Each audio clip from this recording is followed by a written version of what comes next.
Want to always make sure that we are on the YouTube channel.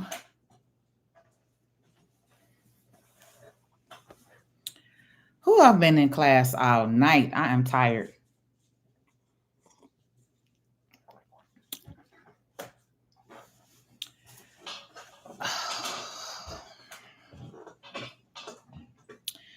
Come on in the room. Come on in the room. Come on in the room. As always, I am on.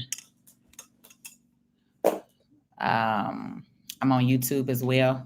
Patrice L. Stewart on my YouTube page and channel. That's where we have the most interaction. What scary movie did we watch yesterday? Ma, what scary movie did we end up watching? What's the movie that we ended up watching? Jeepers Creepers. We went old school. We watched the original one from 2001. That back then in 2001, Jeepers Creepers had actually scared me, but now with the new age, now with the new age stuff, it didn't make me have nightmares. But 24 years ago, baby, Jeepers Creepers messed me up. I'm sipping me some herbal tea tonight, messing with y'all. I've been on class for the last 3 hours in my property development class. So I said I got to get on. I got to get on with my YouTubers tonight. Um, so we are here. We are here. Super old school. Yeah, yeah, yeah. She just wanted something that we was gonna watch that was scary. So that was cool. We got to hang out a little bit and talk smack to each other and go to sleep at 2 a.m. I didn't get to bed till 2 a.m. messing with her. So D'Angelo, I didn't know you was out here for that when I was saying that. Oh, I did hang up on y'all and tell y'all I had to go watch a movie with my mama, right? Um, LaJewel said, Patrice, I just got finished reading all the docs sent out for class, and she got the money bags on here. All right, Miss Kriegler, that's what I'm talking about. Come on, come on, come on. Miss Kriegler is in our actual trust class. She's actually a member now, a family member since she joined when we held the class. So we are hosting another trust class tomorrow at 6 p.m. Central Standard Time, 7 p.m. Eastern Time. And the class is free. So we don't charge you all for the class to learn this information. But then if you want to join and become a family member, then you can. And Miss Kriegler definitely joined and became a family member. So that's good. I'm glad you got the information and you was able to read it and review it. I'm gonna see if Gary's gonna do a live session with y'all this week. Probably not tomorrow, since we're gonna do one more class to get the last set of people in before we do the 3 month course. But I am glad that you are liking the information, Miss Kriegler. I like that you dropped those money bags behind it. Right, right. You learning, you learning, you learning.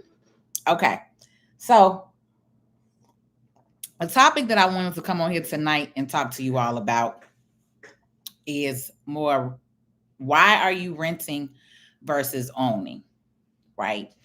And I know that there is a myth with some people who think that um, when you get a mortgage, or I'm gonna say when you get a mortgage, because there's a lot of different ways to own property. And I've talked about that on my page and channel. It's more than one way to get a property. You don't always have to get a mortgage, right? But I think the last time that I had here, especially on Facebook, it was a young lady that said she felt like you don't own your house until you pay it off in 30 years. And I think that's a huge misconception for a lot of people, I would say. Let me make sure my volume is up. Okay, yeah. I would say that I think that's a huge misconception for a lot of people um, who think that, right? And so for some people, they're okay with just renting and, feeling like they don't want to have any other type of responsibilities to deal with the property. They don't want to have to deal with, the taxes or the upkeep of the building. Cool. All right, if that's you. If you are someone who is thinking more long term, right? We use this term generational wealth a lot, but I don't think that we really talk about generational wealth in actuality of how what it looks like, right? Versus people just saying generational wealth, generational wealth. You can post about generational wealth all day, but if you're not doing nothing to build generational wealth, then what are we talking about, right? So for me, I know yesterday we talked about the big beautiful bill. I wanted to kind of come on with a different topic tonight, and that gets back to ownership, assets versus liabilities, right? I posted a couple of videos today on Instagram and Facebook, and I just posted that video on YouTube. So those of you all on YouTube, you probably will see it later on. Hey, Faith, good evening. You all will probably see it pop up after the live here tonight. But I shared that. I shared one of the things that I did or why I waited, right? I drove used cars for a very long time, and I didn't buy a luxury vehicle until last year.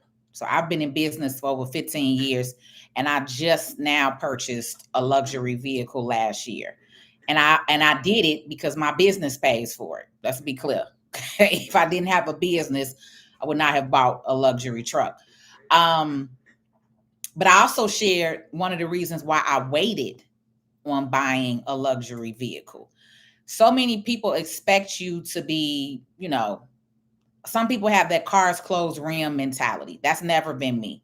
I've never been flashy. I've never bought the labels and the brands. I never was into specific cars to drive. Um, because in my mindset, there were certain things that I wanted to have in place, right? And so that's one of the things that I'm talking about tonight. I wanted to have an asset first. I wanted to have property. I wanted to have my life insurance policy set up, which I've had those, right? But I wanted, in my mind, I didn't want to have to pay for a luxury vehicle, but I didn't have an asset. I didn't have a property that I own. I didn't have land, right? So once I actually got my first two properties and some land, because I have some land down south, a very small plot that I bought on an auction site that I've never seen before. But I bought it, right? So I could say that I own some land somewhere in, what is it? It's in Alabama. Okay. Um, so in my mind, I was like, okay, now I will go ahead and buy a vehicle, right? Buy a vehicle that I like really want to drive, possibly. And the example that I shared was one of my first property that I got was my family house. So my family house, I actually took over the payments. So the house had been being paid for on the mortgage for over 25 years, right? So the balance when I got the house, the mortgage balance was probably around $40,000. But when I got the house at the end of 2019, the house was worth about 100,000, right? So I was only up about 60,000 in equity. Now, fast forward to today's time, I haven't checked what the value of that house is now, but the last time I checked, it was around 225,000, right? So this is how I think. In my mind, I wanted a house that was basically almost paid off before I got another bill. A higher luxury car was like 40, 50,000, right? Used, because I bought a used. I didn't buy it brand new. That car brand new is like 80, 90,000. So I didn't do that. I bought a used luxury vehicle. But I didn't want to do that until I had my asset in place. Because in my mind, the house, the first house that I purchased was my family's house. The balance on that mortgage was only 40,000. The beginning of this year, that property is worth around 225,000. So if anything happened and I wanted to sell that property today, I would get at least 225,000 for it. Minus the mortgage is now about 35,000. So minus the 35,000, I will walk away with about what? 125, 35, 190,000. See the difference? I haven't been in that property for 5 years. I mean, I haven't paid that. I didn't have to wait 30 years to pay that mortgage off. Now, in that case, the mortgage had already been paid for so long by the prior family member, which is why I took it over, because I would be up, right? So this is some of the things that I'm talking about. It's a lot of ways to acquire property. Some of us have parents, grandparents who have property. Maybe they are older. Maybe they are ready to let go of that property, right? Maybe in my family member's case, they was getting ready to let it go in foreclosure, right?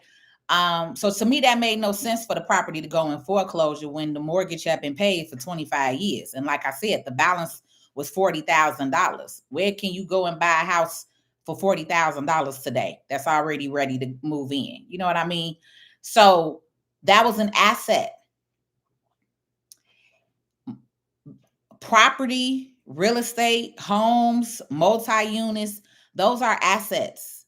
You do not have to have them for 30 years. You don't have to have them for the term of the mortgage for them to make you money if you decide to sell it.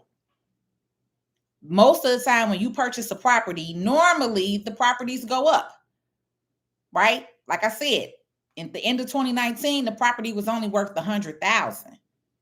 At the beginning of 2025, that same property is worth 225,000. I'm up 125 bands in less than 5 years. You see the difference? That's what assets do. Assets grow, right? So my mind wasn't 10, 12 years ago, oh, I need to go out here and buy a luxury car because that's what everybody think that I should have. No, I drove used cars and went to the auction and drove until the wheels fall off on both of those used cars that I had. Until I decided that I wanted to get a vehicle with a car note or something like that. Right?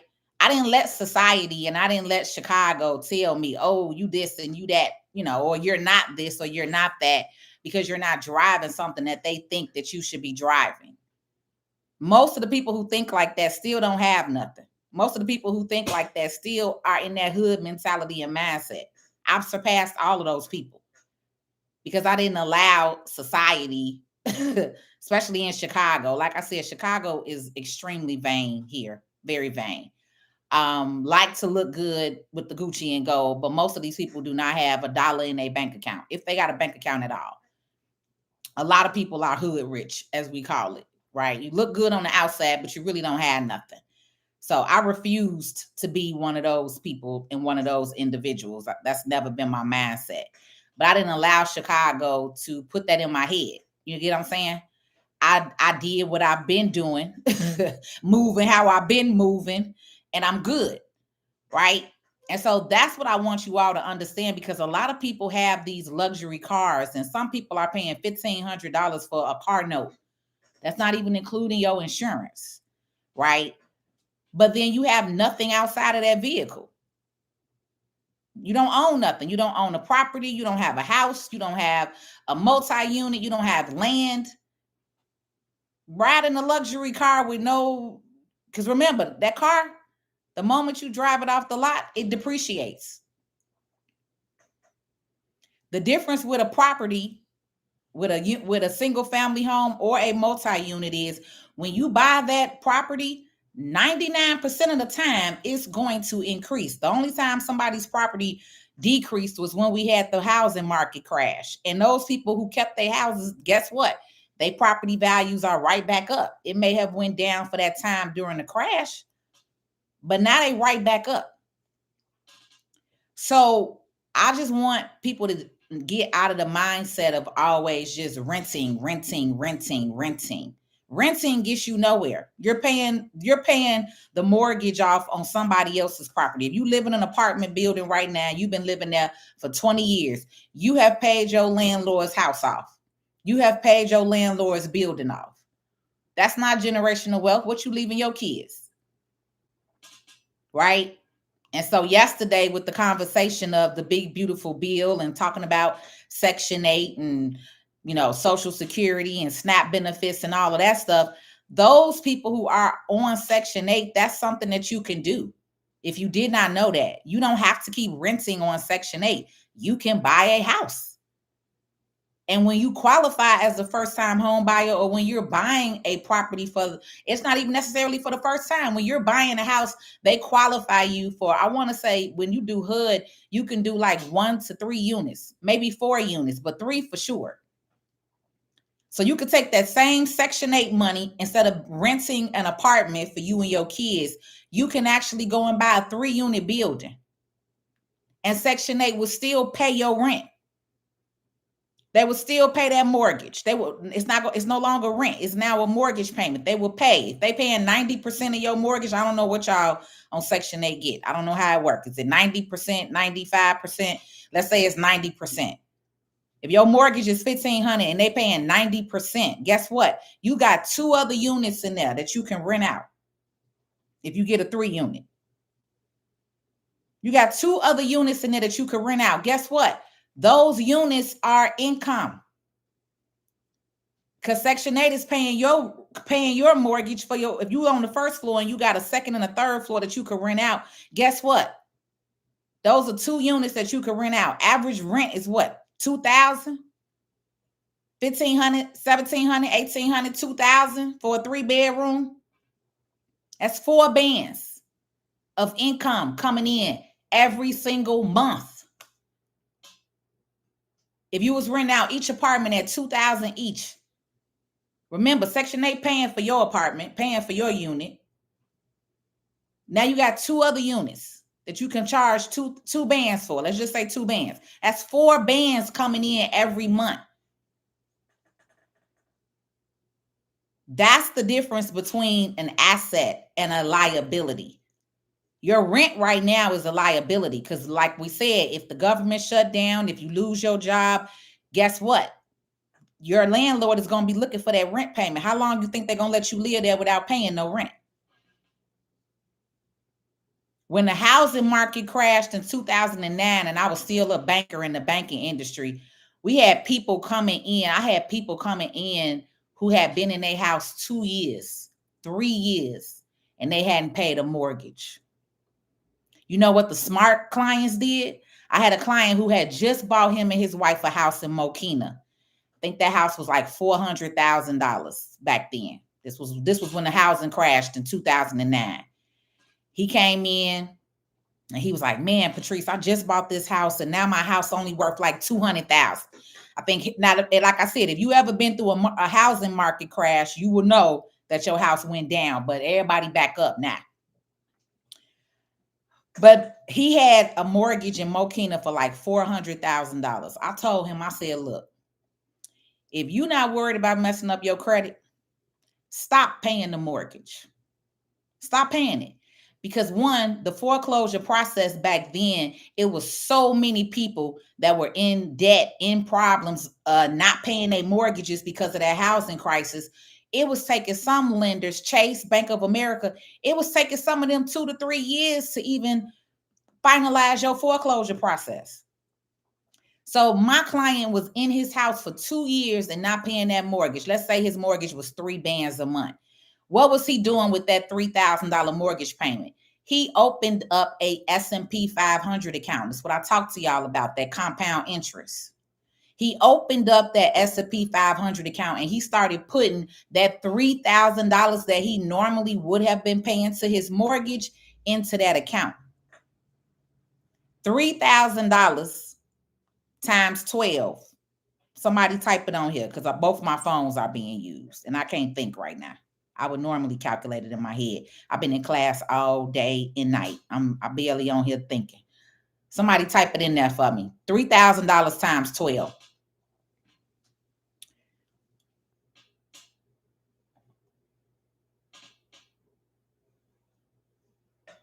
I'm waiting.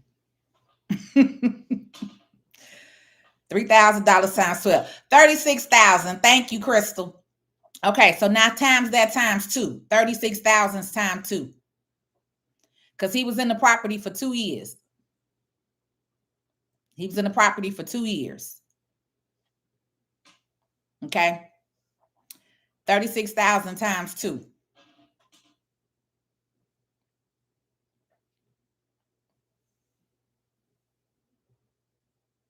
72K. So He ended up being in that Mokina house for it was actually more than 2 years. I'm just keeping the number simple right now. He had actually been in that Mokina house probably almost 2.5 years, not paying the mortgage, right? Wasn't nothing the banks could do back then.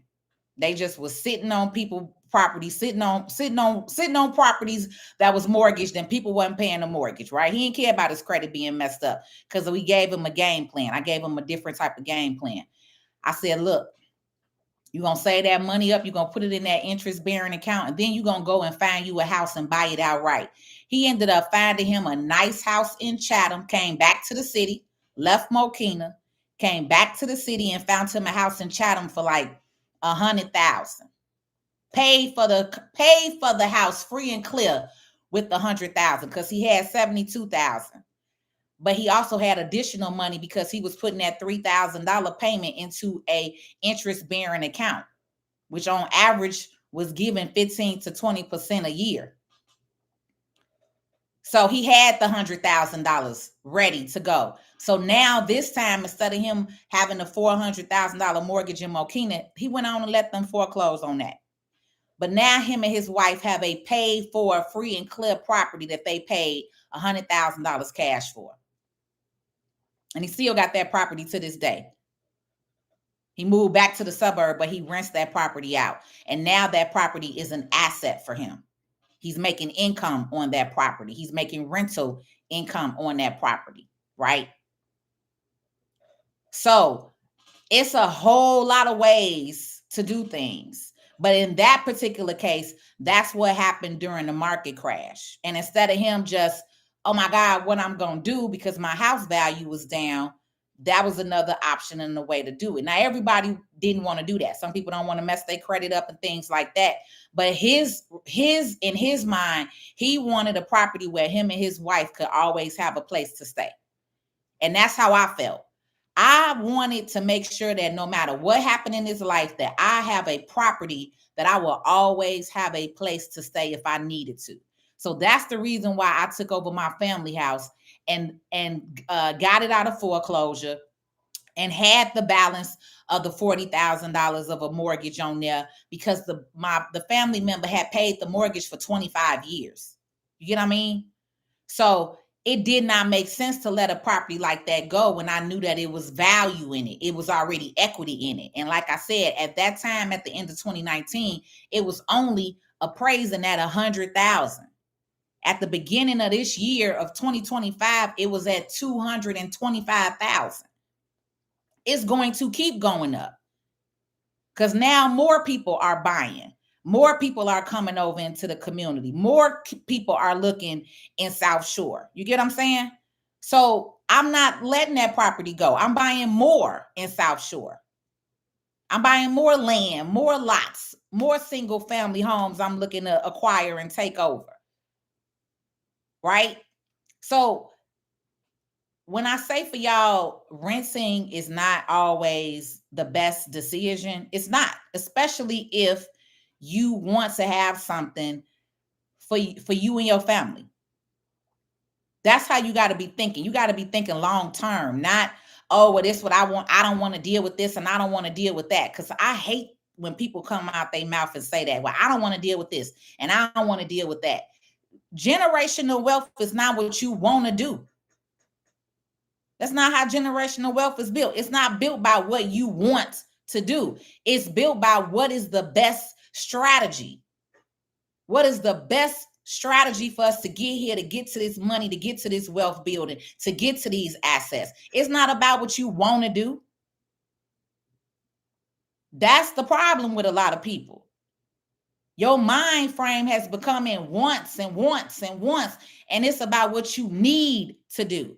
Because if you, again, depending on the government or you depending on your 9 to 5, your W-2 job, then guess what? Every day you wake up, you leave your livelihood and your family livelihood in somebody else's hand. And me, that's the reason why I became an entrepreneur. I refuse to live on this country and allow somebody else to determine and dictate my livelihood. Not everybody don't got to be an entrepreneur, but can you be an investor?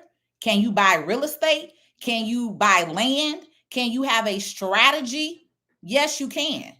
It's not always necessarily I got to have a business or I'm selling a product or a service. Business is in your mind. Entrepreneurship is a mindset.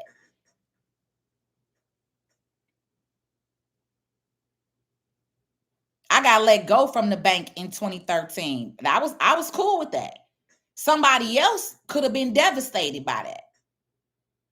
Right? But for me, that actually opened up the doorway for me to do what I really needed to do. Actually, the Most High allowed that to happen because He knew where I wanted to be. He knew my mindset. I've been an entrepreneur, always wanted to be an entrepreneur. That's why I started my company in 2008 while I was still working for corporate America, because I knew that I was going to be an entrepreneur. I knew I wasn't going to stay in corporate America. I don't like waking up having somebody having to tell me what to do. I don't like having to ask nobody, can I take a vacation? I don't like having to ask nobody, can I go to lunch at this time? That did not make me feel good. I'm a different type of individual. I ain't like none of that. I felt very controlled. So I knew right away, yeah, now this not gonna work for me long. And my mama said, you ain't gonna last in corporate America. You're not. Especially since I've been hustling since I was 15. Been making money. Been selling bags, purses, all type of stuff. Doing some other stuff too. But hey, right? Especially a lot of us in big cities, Chicago, New York, Detroit. If we in a big city and you got that hustler mentality in you, you're not looking to be working for nobody for a long time. So how you gonna do it? What's your game plan? How you gonna get out of being able to work for somebody? Real estate is one of the biggest ways to wealth. If y'all don't know that, the top 10% all own property. The top 10% all own property. Real estate is one of your easiest ways to wealth. So, same as life insurance policies. That $30 a month that y'all could be paying, y'all kids could be lit out here with a $500,000 life insurance policy, with $1 million life insurance policy. Life insurance is the easiest way to wealth. And then real estate. All of your top 10% utilize that. American citizens, you all have to understand the system that you live in. You live in America. America is not a democracy. That's that false narrative that y'all have, that this is a democracy. It's not. That's the lie that they told y'all. We live in a capitalism society. Every single thing that we do is built on capitalism. So unless you're willing to go against the grain and change all the laws and ask all your senators and Congress to change things, then what you gonna do? You need to learn the real system. Learn and understand how money work.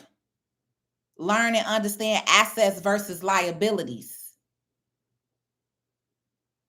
Because you got a lot of people riding around here with these luxury vehicles and barely could put $5,000 to $10,000 in the tank. You're not winning. You're not winning if you gotta do a little something strange for some change every month to pay your rent. That's not winning.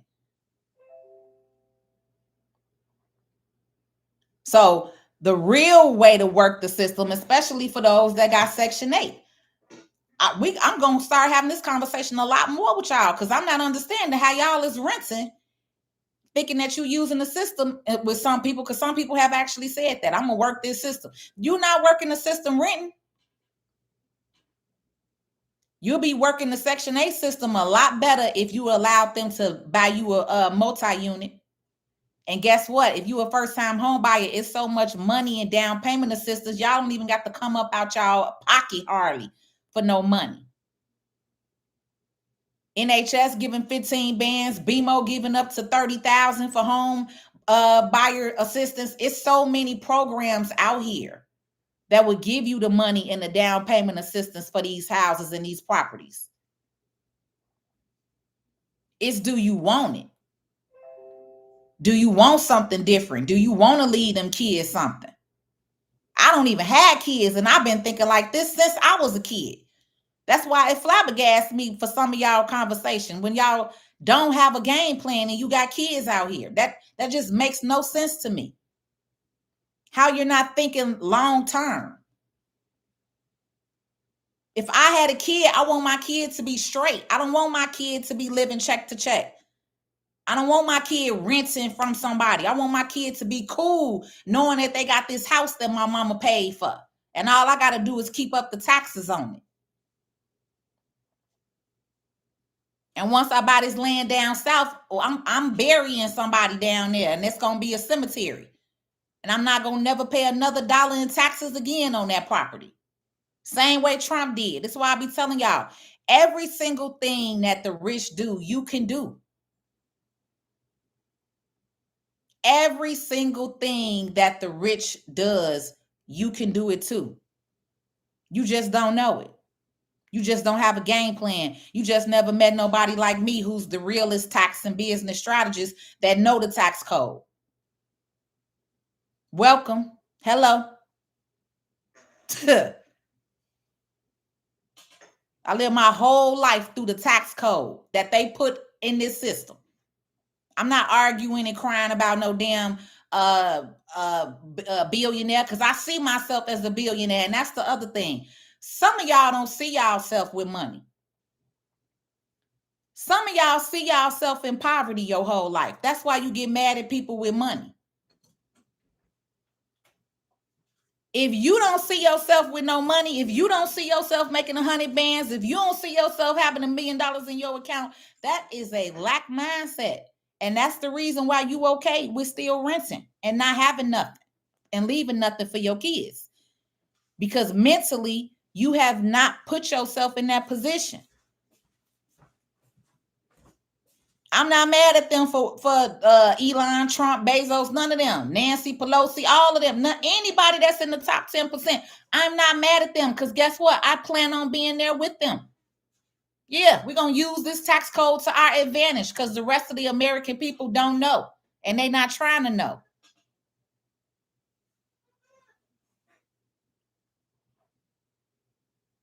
So I would love to see more of you all with a bigger vision for yourself. And outside of the cars, clothes, and rim mentality, hood rich. Now this for the hood people, because hood rich ain't winning at all. Okay? Hood rich is not winning, because the hood is being bought up by other people that don't look like you. So you're not winning. Everybody else could see the value in the hood, but the hood. When I went to buy my wine the other night for me and my mom, I went to the Stony Island liquor store, the liquor store that they opened back up on Stony Island. Guess who owns that liquor store? It used to be white owned. I mean, it ain't a big deal anyway, right? But it's an Indian family that owns that liquor store. And when I went in that liquor store, I'm talking about every day, all day. That's all you see is people who look like me. Buying fifths, buying this. It was a girl in front of me who was buying, I don't even know if she had 2 fifths in the bag or not. All I know is her bill came up to $150 for some liquor. Her bill came up to $150 for some liquor? For something you about to drink in 24 hours? Then she had the nerve to be bringing out change and pennies and counting 5 and quarters.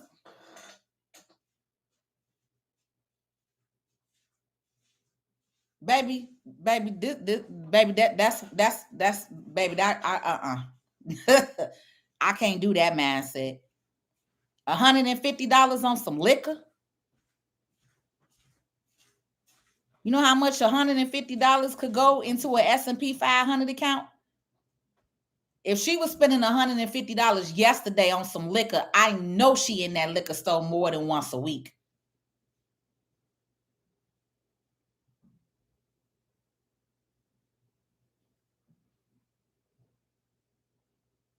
$150 on some liquor?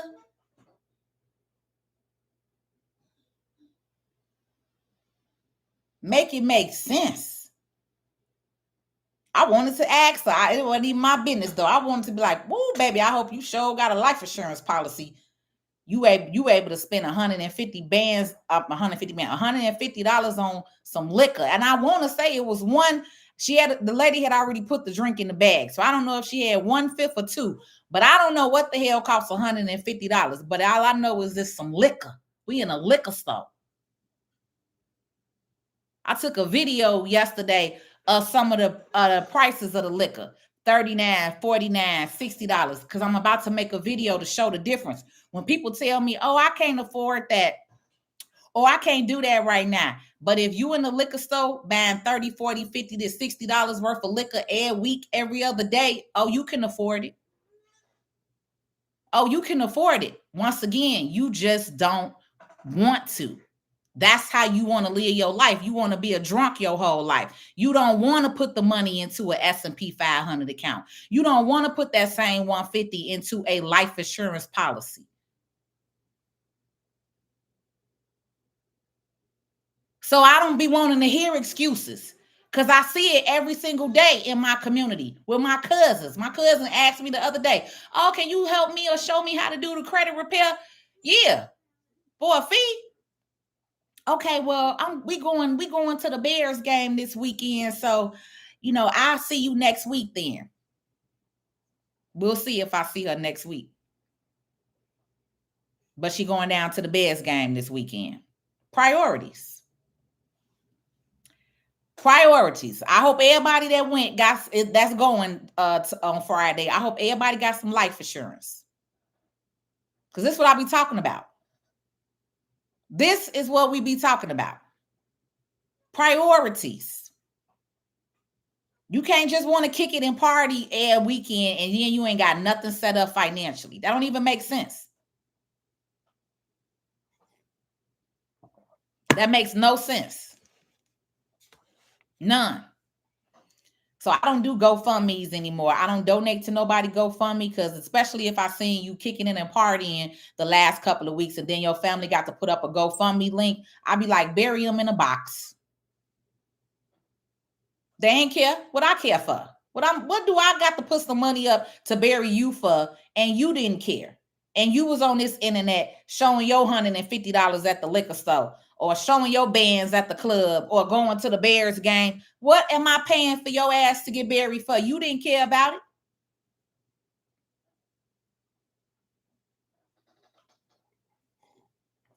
Bury you in a box. Cremate you. Don't ask me for no money, because I'm not supporting no GoFundMe's. That's the worst thing that they did with some of y'all with that damn GoFundMe. Nah, baby. Because like I said, if any of y'all buying liquor every week and somebody got to do a GoFundMe for you, your priorities is all messed up, baby. All messed up. So tell your mama now to get it together. You see it every day. I see it every other day, especially on Facebook. Eli, you say where you based out of? I'm in Chicago, Eli.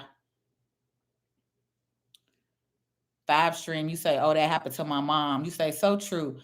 Everybody just be walking around with a car at the most, nothing else. They name, no 401k, no IRA, no savings. Girl, yeah, that's weak mentality energy. I'm sorry, I don't do that type of energy. That's weak mindset energy. That's why I don't be around too many people, don't hang around too many people. I'm by myself. My mama, my best friend. And the few people that you see me with, we on the same wavelength. I can't do the hood. I can't do the community. As much as I try to fight and stand up for the hood and the community. That's why I said I'm over that shit too.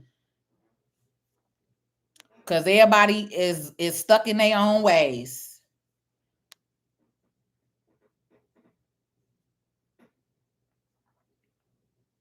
All right, that was it.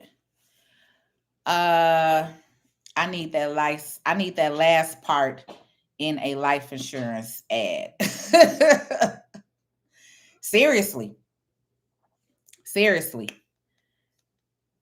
We always having to get some money together for a funeral. Yeah. I mean, to me, and like I said, anybody that's in my family that know Me and how I be talking, baby, they know not to call me and ask me for no GoFundMe money. Cause I've been talking like this. This ain't new. I've been on Facebook over 10 years talking just like how I'm talking right now. I'm newer to Instagram and YouTube in these last couple of years, but baby, that's why I'm so over Facebook. I've been on Facebook for 10 years. And you still see it every other day. People up here with GoFundMe's. But them the same people that's been out here partying and kicking it. Nah, baby, you won't get nothing from me. Bury you in a box. You got any questions about what I said about the property, about real estate, about the asset? That's the other thing I was sharing. I didn't buy me a luxury vehicle until last year. I've had my business over 15 years. But I waited until I bought my 2 properties. So like I said, if anything happens, I could sell my properties and I could pay my car off if I wanted to.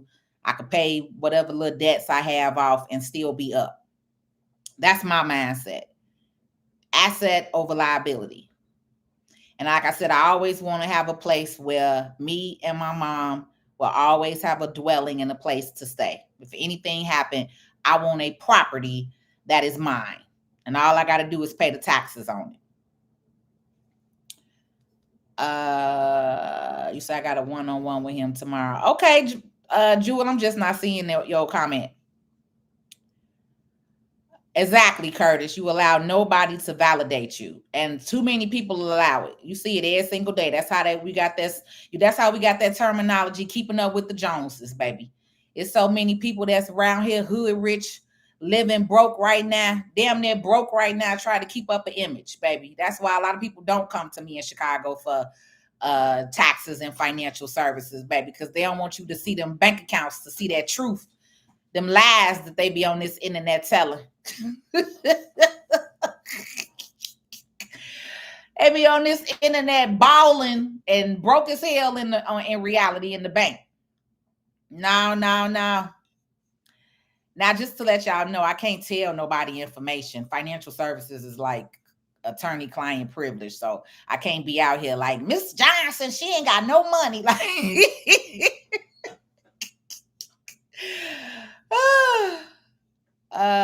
Right. They driving a $50,000 vehicle with renting with no garage. Right. Make it make sense, baby.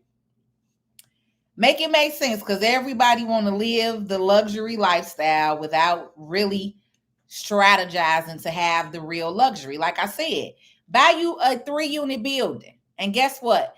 That rental income that you going to make is going to pay for your car that you want. All right. That 3-unit building, like I said, if you use Section 8, Section 8 going to pay the mortgage for that property, which going to cover your unit. You're going to rent out the other 2 units. Let's say you're able to rent them at $2,000 a pop. That's $4 a month coming in. Now, you got to pay taxes, and you may got to pay insurance. You may got to pay some lawn care. Let's say that's $1,000. Now, that's $3,000 of income that you have coming in, that you could actually be investing in another building. Now you could go buy a whole nother other building with $3,000 worth of income coming in. That's the real game of Monopoly. See, we didn't know when we was playing Monopoly as a kid, we wasn't looking at Monopoly the way that Monopoly was really taught. Monopoly is really the way to wealth. Everybody wanted Park Avenue, Park Place. Everybody didn't want to see. I used to always get the small stuff, the stuff that costs $100, $150. What's the orange one? The orange and the green one, baby. I bought all that up. I wasn't worried about no damn Park Place, Park Avenue, because I was trying to build on my assets, right? The more units you got coming in, with more rent coming in, some rents was $50, some rents, everybody wanted that Park Avenue rent. Not paying attention to the same. I forgot. I ain't played it in a long time, but not paying attention to the. All I remember being orange and green and the colors, right? But people wasn't paying attention to that. I was. Run me that. Every time I landed on something, I'm buying it, because I'm getting rent. You remember you was collecting rent on the ones where you had houses. Once you landed on it and you bought you a little red house, or you put you a little green house on there, you was getting rent for them houses. Same concept. Go on back and play Monopoly with some of y'all kids today and show them. If you didn't do it, at least show your kids what you not doing. Put them on to something. If you're not going to lead them nothing, at least play Monopoly with them and let them know, hey, this is the real American way right here. Right now it look like a game, but I want you to pay attention to this game. That's the least you could do if you're not going to put your kids on to nothing. Play Monopoly with them so they can learn the real American system, because that's what it is right there. What's going on, Faith? Pisces Hayes, what's going on, y'all? See the members up in here. I am doing great. You excited for class tomorrow? Let's roll, sister. Let's roll. Let me go ahead and put the little number in here for y'all to text me to get the link. Tomorrow we are on class. I will not be live. We'll be in a private session for the text workshop, for the trust workshop tomorrow. Let me scroll down. It's all about being strategic. In time, he would be able to clean up his credit. Exactly, which he did. And now he has his home outright. Exactly. Exactly. More assets. I'm rehabbing a rental right now. Learned how to do drywall and save myself thousands. Pisces Hayes. That's what I'm talking about. I want to learn drywall. That's the next thing I'm on. I told my contractor, I was like, man, the next house you do with some drywall, I want to come and learn it. So he got a project next weekend. I'm going out there. And that's exactly what I said. I want to learn how to do drywall. I want to learn how to do some stuff with the properties since I'm buying more. I'm not being in the matrix. Right, Bridget. Save yourself, Bridget. America is a business, baby. That's exactly, Faith. Tell them. The United States Corporation, baby. They around here so hooked on the matrix with the red and the blue pill. They don't even understand where they living at. That's why I tell these people all the time, baby, this is not no damn democracy. Why y'all on here yelling about this and that? Learn the real system of where you living at, because majority of Americans really don't know where they living at all. It shows every single day. They don't understand they letting the system work them right. Being a dependent on it. And again, if you're going to be a dependent, then be a dependent the right way. That's why I say a lot of these girls thinking that they doing something on Section 8. Not renting. You ain't winning. You are not renting on Section 8. Now, you take that same Section 8 program and go get you a mortgage and buy you a building. Oh, now you winning. That's a whole different ball game, whole different conversation.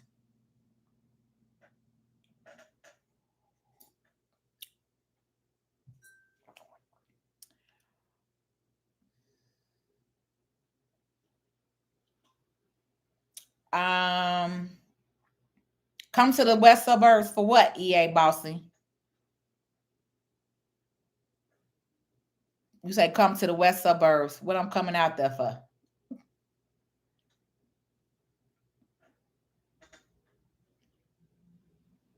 Hi, Charmaine Henry. I kind of like the west suburbs though. But when you say when you coming out there, what for what?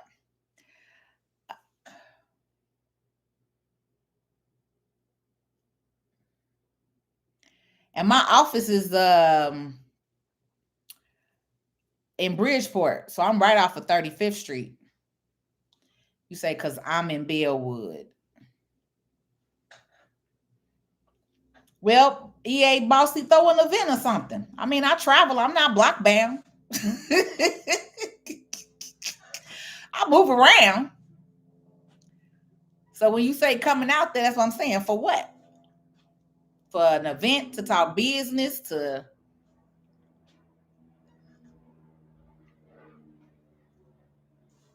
this next property that I want, though, I kind of want to go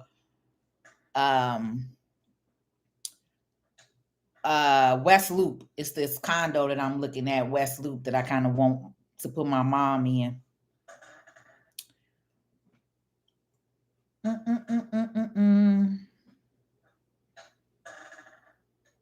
I guess you'll tell me when you're ready, Bossine, when you say, when I'm coming out there and I ask you for what. They not thinking about their kids. Oh, wait a minute. Hold on. I missed something. They don't understand by letting the system work them, they being a dependent on it, right? But if I get a multi-unit, okay, but if I get a multi-unit, how do I get people to rent the other units? Okay, trust in God. That's a good question. You're gonna put a for rent sign up. Baby, everybody looking for to rent somewhere. One, before you even buy the building, you're going to be looking at the area and the market, right? So whoever you're working with, as far as your real estate agent, your lender, all of those things you will be looking at. Your real estate agent will help you find the property, right? You're going to tell the real estate agent what you want. Maybe you want a 3-unit. Then you're going to tell the real estate agent going to say, okay, well, what kind of area are you looking in? If you don't know, then they can help you with that, right? Well, I want to be in an area where the market is going up, where the value of the properties are going up. I want to be in a safe area. I want to be in an area that's got schools that kids are around, right? I mean, wherever you live at, you'll know those kind of areas. So then you'll look for properties in those areas. And then you just literally put a for rent sign in the window. And or you get with a like a property management company, and they'll put a listing out to show that you have the property available for rent. But it's really not hard to rent because a lot of people are renting, especially people who look like us. Less than 30% of Black people are homeowners. That's an issue.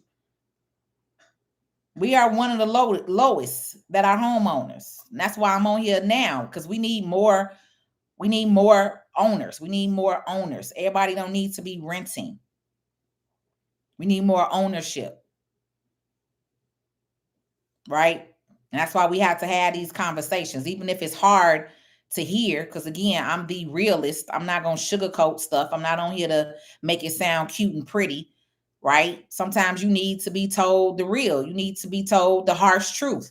And if you okay with spending $150 at the liquor store, then that's the harsh truth that you need to hear. Get your shit together.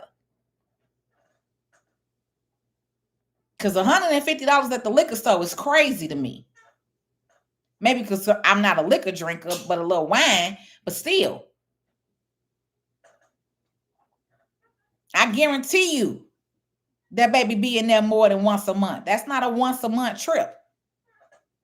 With most people that's in the liquor store all the time. They always in the liquor store.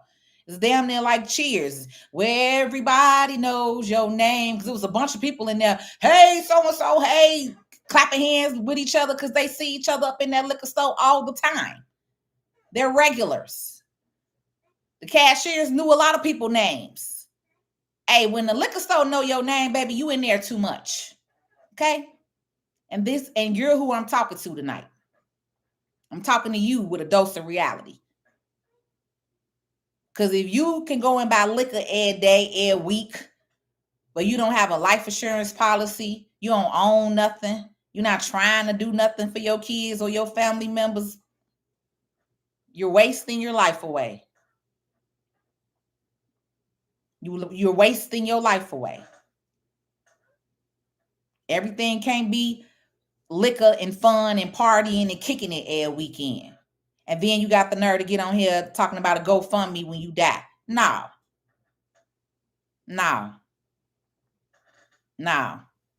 I'm going to be the one to pull your coattail and tell you, yeah, you need to get your shit together. Because that's not smart. Like I said, bury them in a box. Shit. In a brown box, how they used to do to the people that they didn't know who it was. Jane Does and John Does. They used to put you in a brown box. That's it. You say, I know I'm supposed to be rich. I just haven't found out how yet. There you go, trusting God. Look, what we talked about the other night. Start leaning into your creator. Start talking to the Most High. And let him lead you and guide you into where you're supposed to be and how you're supposed to get to this money. As long as in your head you know you're supposed to be rich, you see yourself rich, you see yourself in that nice car, that mansion, whatever you want, whatever you see yourself as rich, right? Whatever. Rich to me is land. I want land, property, I want multiple units. I want to be pulling up in front of multiple units collecting my rent. Yep, y'all could be a renter when I own it. I don't know if I shared that with y'all recently, but I had went through a foreclosure with the time that I was fighting keeping my house and my business. I let my house go because I wasn't gonna let my business go. I was paying $2,000 a month for my office space, so I let my house go. It was just me and my dog. I didn't need the house, but I lived in my office for 11 months and I saved up. And that's how I had the money to buy my family house and get that family house out of foreclosure. So between the rehab and the foreclosure, I spent about $40,000 cash that I had saved up in 11 months to buy my family house back, to get it out of foreclosure, and to rehab it. So, but God told me to be still. Go ahead and let this house go. I prayed over it. I prayed in the basement of that house. I had that house almost 10 years. And I said, God, you got bigger for me. This was just my starter house. I ain't gonna let this little house hold me down and hold me back. I'm gonna let it go. I'm gonna release it because he told me to. He said, let it go. Let it go. Let it go. Let the foreclosure. Let them take it. Let it go. I got something better. But I had to sacrifice. And I had to sit in that office for 11 months. I did not have a shower in there. I was going to the gym on 95th and Western to take a shower. I would go to my mama's house and take a shower. And some days I didn't take a shower. Let's be real. Some days I was depressed as hell. But I was there. I was still in it, still working, still grinding, still saving up every dollar I had, making in my business for 11 months. My mama was like, I can't believe you a vagabond. I bought an air mattress to sleep in her living room when I didn't want to sleep in the office some days.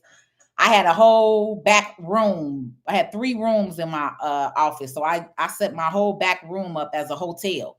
My TV, my bed, I had an ottoman, my dog bed, and then I had my second room. I had all my clothes and stuff. Everything else I sold. I sold all my furniture. Everything else I had sold out the house. And then it was a guy that ended up, my friend called me at midnight and she was like, Patrice, your house is on the auction site. My friend Nadia that I went to high school with. She said, Patrice, your house is on the auction site. I said, you fucking lying. I'm in an active modification. How they got my house on the auction site?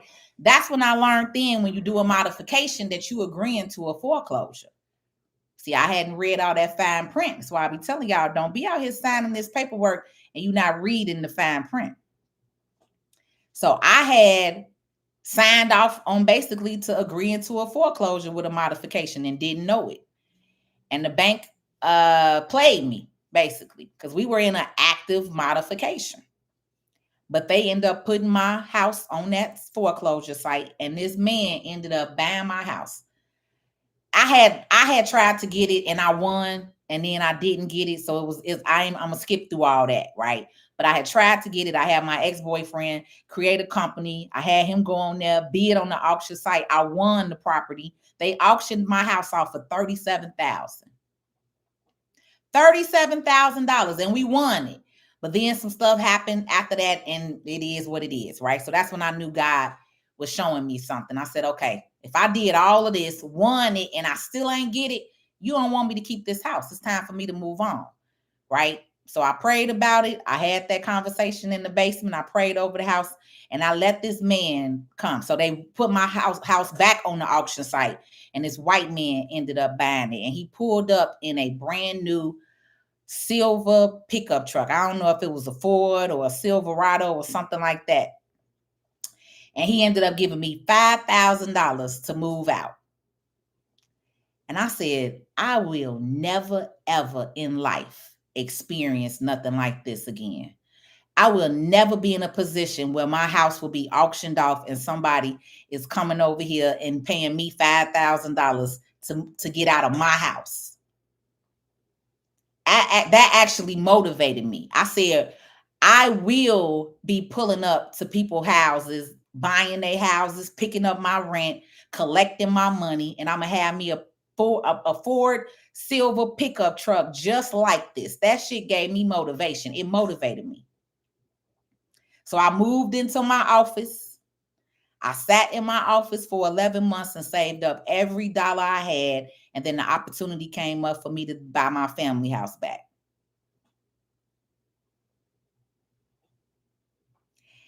And now I owe less than 30,000 on that property. But that property is worth over $225,000 today. So that's why I say if you save and you sacrifice and you do certain things and you listen, right? Because again, that was the year that I was learning to build my relationship with God. That was the same year. That was 2018. That was the same year that I had lost everything. I had lost both my cars. One of them was paid for. The city stole it and impounded it and wouldn't give it back to me. It was a lot. It was a lot going on that year. And I was like, dang, God.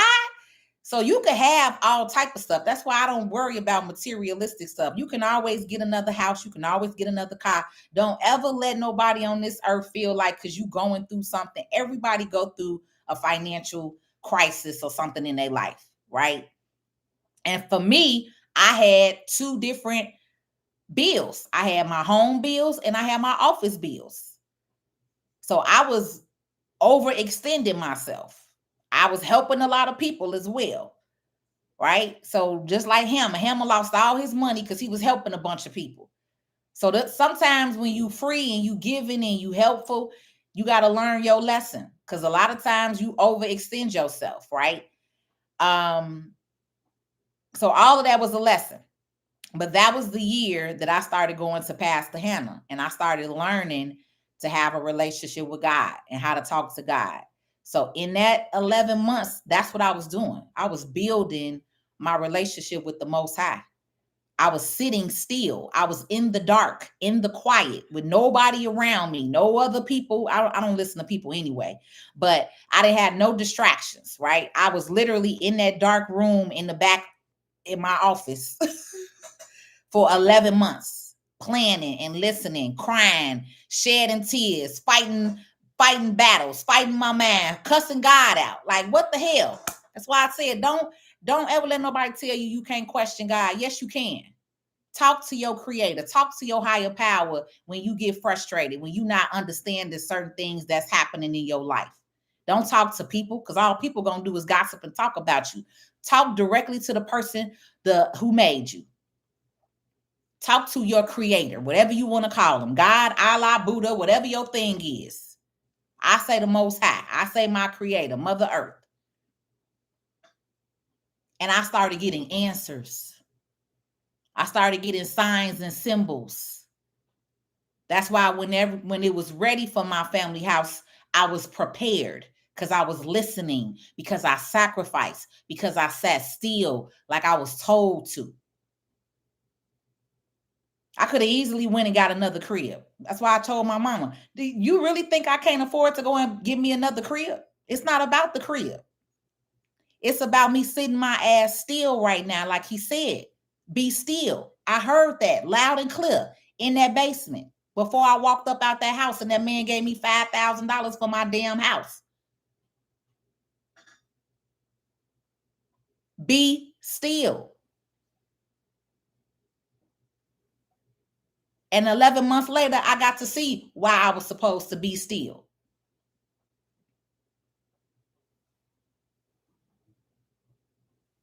I'm the realest tax and business strategist because of who I am, because of what I went through. And I'm okay with sharing that story because God told me it's okay to share that story.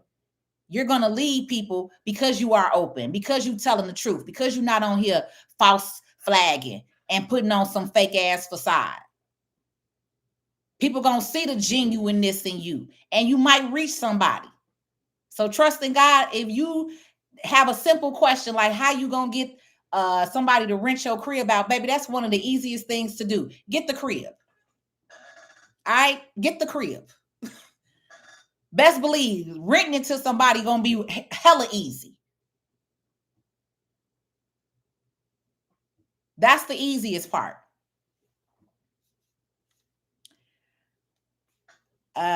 Faith say that's why they can't think. Right. Priorities out of order. And their brain is messed up. Like I said, I had to let weed go. I've been smoking weed. I was been smoking weed off and on my whole life. I have been weed free for 7 weeks now. 7 weeks and 4 days to be exact. 7 weeks and 4 days. And this is the clearest I have been. And so much is happening and moving again in my life because God, the Most High, said it. He said, I need you to let that weed go, baby. We got stuff to do. You got $1 million deals you're trying to make, right? We got stuff to do. I need you clear. I don't need you high at night when you thinking. When you thinking that you need it to help you go to sleep. You don't need that to help you go to sleep. I'm going to help you go to sleep. But I'm going to need you to let that weed go. So once again, I had to let it go. And all type of opportunities been opened up these last 7 weeks. Stuff that I've been praying for years is just happening instantly. I ain't even got to ask for it.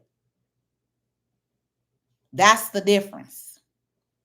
Tap in to your creator. Tap into your creator. And your creator will tell you exactly what you're supposed to be doing.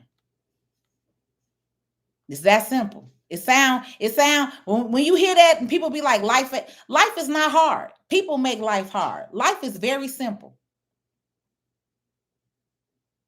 Life is very simple. People make life hard. Stop following the Joneses and learn to do your own thing. Kriegler say, I always known I was different. That's all right. It allows for me to move freely because I don't care what folks think about what I do or how I do it. Always been independent. Same, Kriegler. I got 85 plus cousins in the city of Chicago. I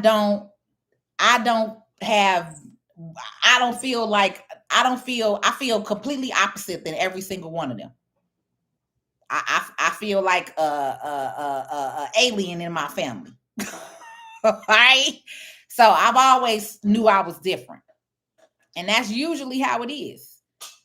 When you know you're different than everybody else. That's why you got to keep doing you and not falling into that, what everybody else. I never been an everybody else person. I always been an independent leader. And a lot of people don't like that because a lot of people are in conformity. You have a lot of society that conforms to their environment. So I'm glad that you stayed true to yourself, Miss Kriegler, because now you about to learn even more in this trust class. You done joined the family, and now we about to build your wealth up. Let's roll, baby. You definitely have given me some food for thought as I am a Section 8 recipient. I'm going down to the office this week. Crystal, welcome out the matrix, baby. Hello. Crystal, I'm going to check in with you because we do them check-ins. What was y'all homework last night, YouTube? Who got deadline dates on here for me? Y'all thought I forgot? YouTube, what was your homework last night? Who had deadline dates? Y'all need to be typing in some deadline dates. They calling the Google number. Just text the Google number, baby. Y'all ain't gonna call it. I ain't answering the Google number. It's a Google number. All I do is answer with text. I don't answer that number. So anybody that's trying to call the number, don't call it. Just text the number. They calling me. You're not gonna get me on the phone, baby. Paid conversations to talk to me on the phone. This the free time y'all get with me on this free internet, okay? This the free time you get with me on the free internet. Other than that, a conversation with me is a paid consultation, all right? Hit the booking link. Text me on that number for the booking link and I'll send it to you. But Crystal, I just really want to say that, Crystal, I'm proud of you. I'm proud of you for saying I gave you something to think about and you're going to go ahead down to the office this week and learn more information. I'm proud of you, Crystal, just for even saying that and being open-minded to going to learn the information, baby. I see you at the top, Crystal, when you own your multi-unit. We're going to claim that for you tonight, baby. just because you in alignment. Why people got to be hard headed? Why are you calling me? Whoever it is, you probably on the internet right now. Why are you calling me? Some of y'all be hard headed. And then you keep calling. Who is calling somebody business phone at 10 o'clock, 10:30 at night? Y'all, that's an ignorant person. And whoever it is, I'm gonna look their number up and I'm gonna block them because that's ignorant. Why are you calling my business at 10:40 at night? And keep calling. Ignorant. But like I was saying, Crystal, I'm very proud of you, Queen. Salute. Salute to you. Salute to you. And if I can help you in any way, let me know. Okay? Because that's what I'm talking about. That's the whole reason for me saying what I'll say tonight. I'll be wanting somebody to pick that shit up that I'm putting down. All right? Let's change you and your kids' life. Let's use the system the right way. Just have to have a heads up. A lot of these buyer programs require that you have a job. She worked, Faith. She worked. What about being self-employed? Self-employed is still a job, Crystal. Now, you may need to file some taxes if you haven't claimed it, but you can still file the last 2 years of taxes. I got clients that are self-employed and haven't filed taxes, right? So the beautiful thing with me being an e-file agent is I can file the last 3 years of taxes electronically. So I work with a nice amount of self-employed individuals, and we help file your taxes so that way you can apply and get your housing. You can get property. You can get loans and things once you file your taxes with self-employed.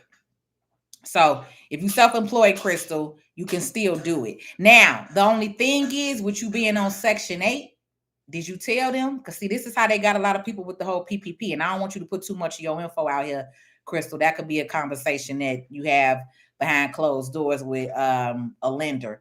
But that's how a lot of people got messed up with the whole PPP. Right? It's because if you are on Section 8 or government assistance and then you don't tell them that you got a business and then you file taxes showing you have a business and they find out, then some people have lost their Section 8, Crystal. So you may have to do a different plan. You might have to go get you a part-time job. Maybe you need to drive for Uber, for a year or two. Because some lenders will give you you got to see what Section 8 program is if they want you to have 2 years worth of taxes. Some lenders will give you will go off of 1 year worth of taxes.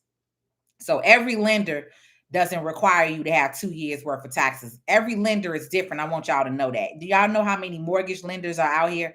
It's not a one size fits all. So that's why you want to make sure you're working with a lender who is knowledgeable, a lender who has a lot of different options and not just 1 or 2 programs. You want to make sure that you're working with a real estate agent who knows programs, who they can maybe refer you to, right? So you want to be working with knowledgeable people, not just people that's just in it for a quick dollar. You get what I mean? And I know a lot of people. So I have a lot of different connections in different states. So I don't know if you got my 872 number that I'll be posting in here, Crystal, but you can reach out to me. I wouldn't mind assisting you just from you saying that you're willing to go and do something different in your life. That's what it's about. And that's who I'm ultimately talking to. I'm no longer talking to everybody. I'm talking to the people that want to change their life. That's it. The real FB, thank you, baby. Appreciate you. You still had your office and business. Yes, I did. Because again, I knew I could get another house. I knew I could get another property. I knew I could get another car. But my business, I built this business from the idea of a mustard seed. Okay? I was not letting my business in my office go. I was paying $2 a month just for my rent. Then I was paying light, water. You got to pay for garbage pickup when you got commercial spaces. I had a storefront commercial space in Beverly. So my office bills were sometimes $3,000 a month. That's before I even paid myself. I had an assistant that I was paying $600 a week, which is $2,400 a month. Her salary was 24, about $28,000 a year. You know what I'm saying? So all of that. And then I went through some stuff. So I wasn't doing my sales and my classes like I was at the time. I was going through a breakup. It just was a lot that year for 2018. And so, yeah, I kept my office though. And I lived in that office for 11 months. 11 months. As long as you could show income verification and that you paying taxes. It ain't even necessarily about the paying the taxes, and they still call it. And they still call it. I don't know. I can't wait to block whoever the hell that is that's still steady calling me. I cannot wait to block them. Can you explain that? So Sunshine, I'm just not seeing your comment.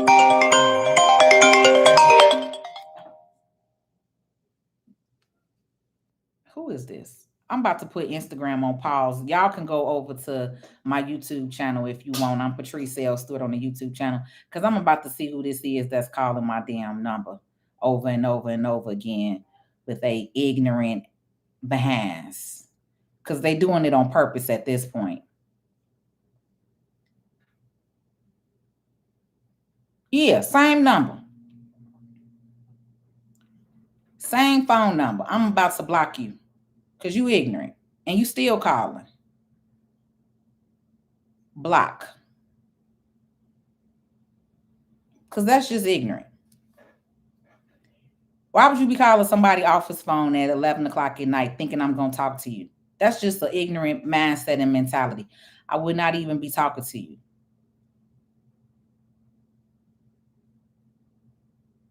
So let me block them. I already blocked them. Okay. Same number. 6 different times. That's ignorant. That's ignorant.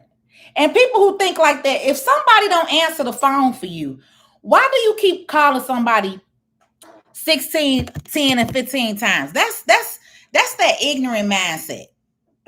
That's like you thinking you finna call your boyfriend because he ain't answering the phone and you think he with a girl. Like that's some female shit right there. Why you calling somebody 6 or 7 times? Obviously they're not available to talk to you. See what I'm talking about? That's that mentality. That's some female stuff right there. Calling somebody 18 times, thinking somebody gonna pick up the phone for you. Baby, now you done got blocked. Sunshine, you say, can you explain that? Where were you in the process of the modification? So I was in the part where we was basically about to come up with a offer. But the thing is, when you self-employed, and that's what I learned, is when you self-employed, they ask you for your paperwork over and over and over. They kept asking me for bank statements. They kept asking me for the last 3 months. Then they asked me for 6 months. Then they asked me for 12 months. And I was uploading stuff instantly. Like I wasn't waiting around. I knew I was in the modification. But it's like, and I was with US Bank at the time. But it's like they kept asking for additional paperwork and documentation. And I kept sending it. And literally, that's when my friend called me at midnight. She literally called me. It was like 12:03. I damn near remember the time. And she was like, Patrice, your house is on the auction site. And I was like, you have got to be kidding me. I just talked to the loan officer less than a week ago. So, yeah, that's what happened. I haven't bought me a pickup truck, but I'm on it. I'm actually about to trade this luxury vehicle in, and that's what I'm doing. I'm buying me a pickup truck. I'm about to trade in this luxury vehicle because I don't give a damn about it. I got to be in a Range Rover. Okay, I wanted to experience it. Now I done had it a year and a half.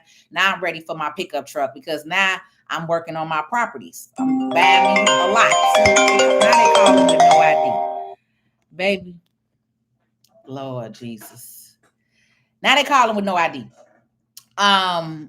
But yeah, I'm about to work on getting me this lot. I'm about to do me a new build. I want a 3-unit building. I want some more units. I'm in South Shore looking at land and property. So now it's time for me to go get that pickup truck and be pulling up on these sites because I'm about to start building.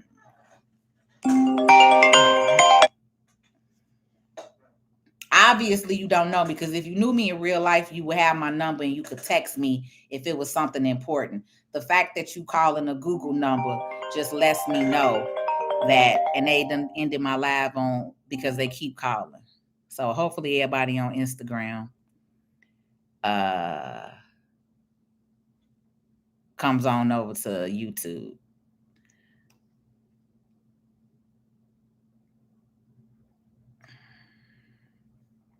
I'm not answering, and I don't do no call ID. You not this a female. This ain't nothing but a female. This is the type of shit females do. This the type of shit females do. That's definitely a female move right there. Call you 30 times, I block the number, and then they start calling no call ID. That's some female stuff right there. And if that's a dude, then you a female in a dude body. Cause that means you don't know me in real life. You don't got my real number. You calling that. So yeah, I'm not answering that. I don't do no call ID. If you don't have my real number in real life, you don't know me in real life. And you keep calling. You are a female. That's crazy. That's why I don't give people, this is why I give y'all that Google Voice number on the internet. Let me put my phone on Do Not Disturb.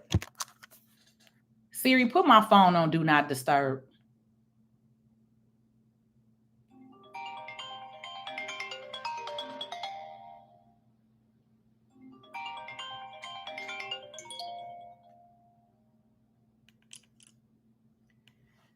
Siri.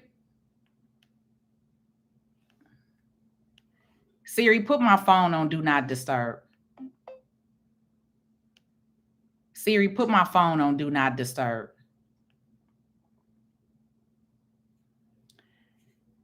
Thank you. Now I won't get no calls. That's wild. That's crazy. I hate to say it, but it's one of them chicks that's mad that I said that they not using Section 8 the right way.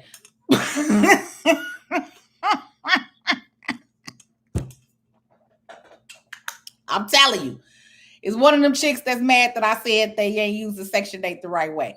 Because, baby, that's stalkerish right there. That's crazy. That is crazy. So, is he online? Hannah is online. He is trusting God. He's online. I think he's under Pastor Hannah. Pastor Hannah.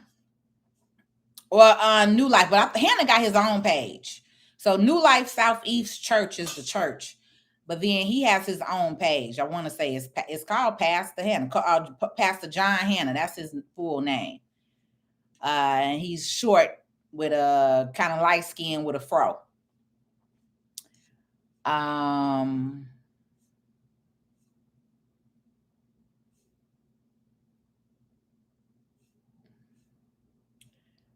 Yep. Talk to me. Be still. I know that I am God. Let's roll.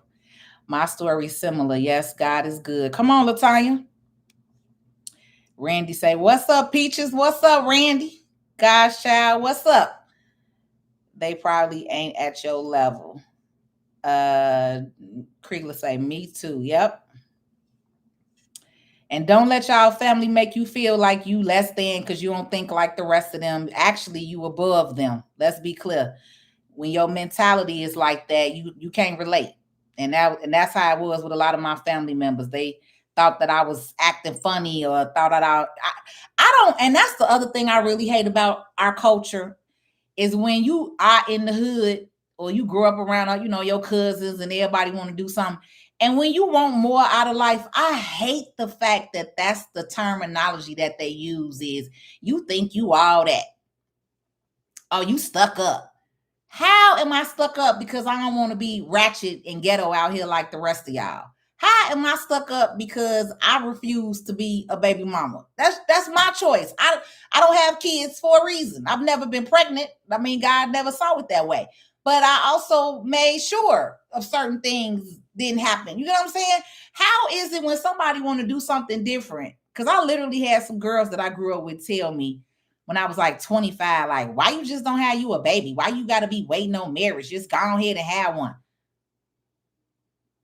Because all of y'all in the baby mama crew together, you think I'm supposed to be a part of the crew with you? Girl, if y'all don't get, I quit talking to them that day. That was the last day they saw me. Okay? That was the last day that they saw me, baby. Because who in the hell is you to tell me to just go and randomly have a baby with some dude? Like, baby, it ain't that serious. It ain't that serious. That's why I'm 44 right now with no kids. That was not the life that God wanted for me. Okay? But I hate people who think like that. Like, because you're not doing what the rest of the people doing, what the average person is doing, that you got to think that you better than somebody. I've never ever come across like I'm better than somebody. But I have been told that by several of my family members. You think you all that, or you stuck up. That's crazy to me. Because I want more in life. That's crazy to me. Crazy. And I always knew that I was different because of that type of weak ass mindset. That's some weak mindset shit to think somebody think they better than you. No, that's actually an insecurity on you. You think that I'm better than you. You don't see yourself in a better position. You have a lack mindset on your own life. That's not me. That's you projecting that energy onto me. So anybody else who goes through that, don't let your family, friends, nobody put that energy onto you. That's their insecurities. Be okay with being by yourself.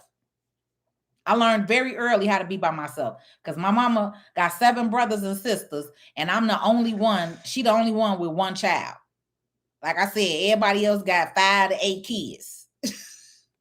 So I'm the only one that was a solo child. That was I forgot what's the term they call you, only child. But I had cousins that I grew up around, so I never felt, alone. But I used to love going home to my bed by myself after I got done with dealing with them all day. Shit.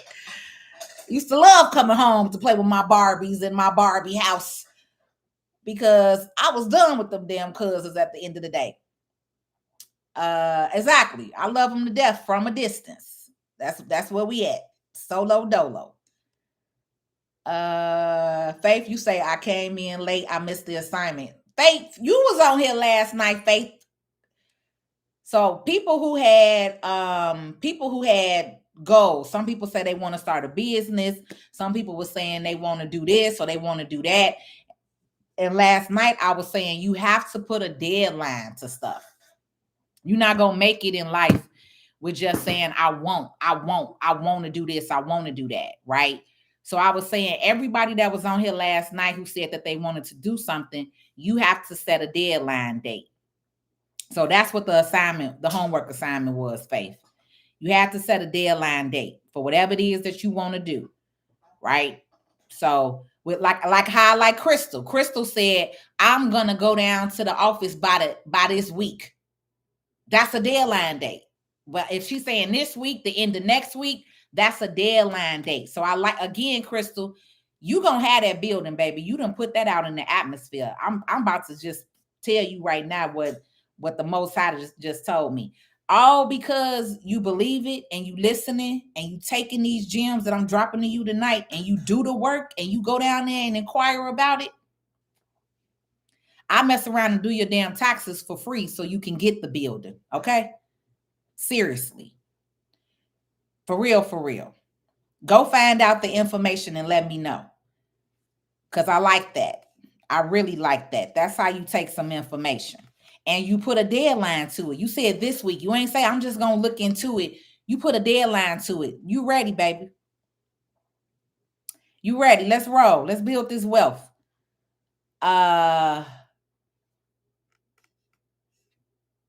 They're trying to sign up for Medicaid. I had to put a call blocker on my phone. No, I got the Medicaid calls too. They've been calling my phone all day. But that's to my regular phone. This is a Google number. This is a Google business line. So, and this person been calling since 10:40 at night. They don't do the Medicaid calls at the 9 o'clock. Everybody got to stop calling at the 9. I've been getting the Medicaid calls all day too, and on my mama's phone. But no, this is somebody that's looking and watching me on the internet, and now they calling my number. That's a female. That's a female. All of that whole process was a whole female trait. Where were you in the modification process? What led them to foreclose on the property? Did you miss a payment or a deadline? So I purposely look.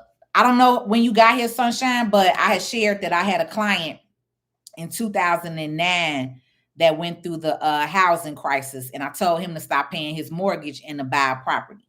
Right. So in 2018, I basically did that. My property taxes and my property um basically decreased, right? So this was 2018. My house went from being like, because 2018 was when we had another housing market crash. So I was paying, what I tell you, I bought my house for 100,000. My appraisal was like 75,000. Like my value went down. So I'm like, why am I paying y'all $100,000 mortgage when my property is not appraising for this? So I stopped paying my mortgage. I could have kept paying my mortgage. I stopped paying my mortgage. And so if you miss your mortgage payment for 3 months, I'm going to give y'all this other tip. They cannot foreclose on you until the third month, the 91st day. So if you pay your mortgage on the 89th day, at least make one payment. You can float your mortgage for 3 months. Let's just say 2.5 to be safe. But the moment you hit that 90-day mark, they could foreclose on you, right?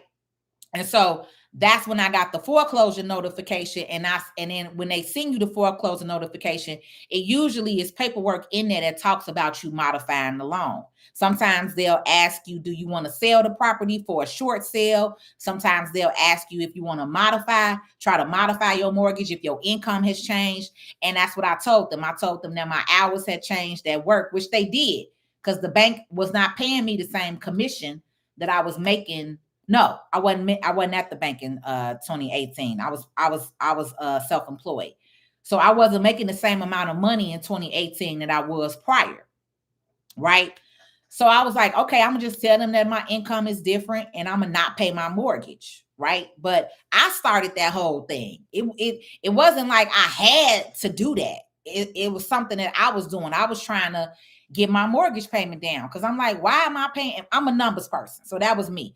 I'm like, why am I paying them 100 band, a mortgage for 100 bands, and you telling me my property only worth 75, 70,000? But that was because the mortgage crisis and property values had dropped. I was in Cal City back there. I was in Calumet Heights, which is right next to Lansing, right? So I was in between Lansing and Calumet Heights. So my property value went down. So I was like, I'm not paying this damn mortgage, So that's it. It wasn't even something that I had to do. And that's again how I know certain things happen for a reason, because I really didn't have to do that. You get what I'm saying? I could have just kept paying my mortgage and been cool and stayed in the house. But a lot of stuff you go through in life, you got to go through it, because there's certain things and lessons that you got to go through for God to open you up to other things. And that's what I learned. I didn't have to do that, but for some reason I did, which started this whole process. And like I said, some of my other clients, they was going through a modification for 2 years.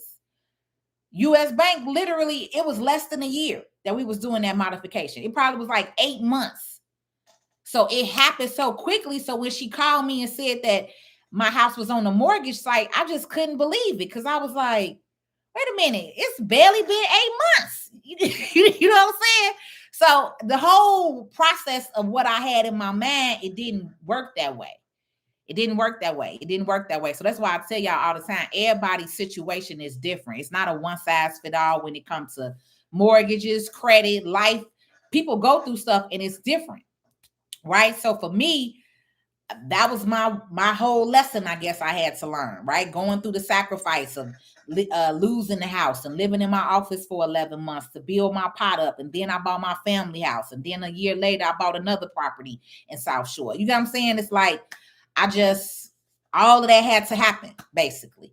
But I went through the whole process. I even won the bid. Did y'all hear me? I had my ex-boyfriend set up an LLC. I had him set up an LLC. I got him, I fixed his credit. I got him a $20,000 Navy Federal card, two of them.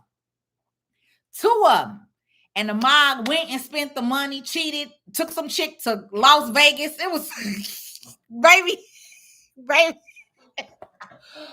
baby, that was a year. That was a time to be alive. I'm gonna tell you that. I had got that man $40,000 in credit for me to buy my house back.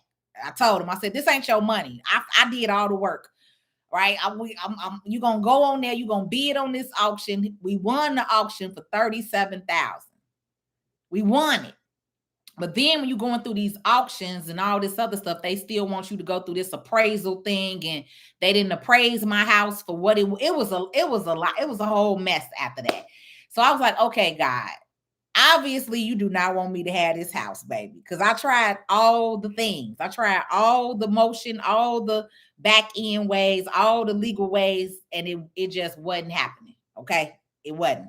So that's why I had to just let it go. I had to pray about it. I went in that basement, and that's when God told me, let it go.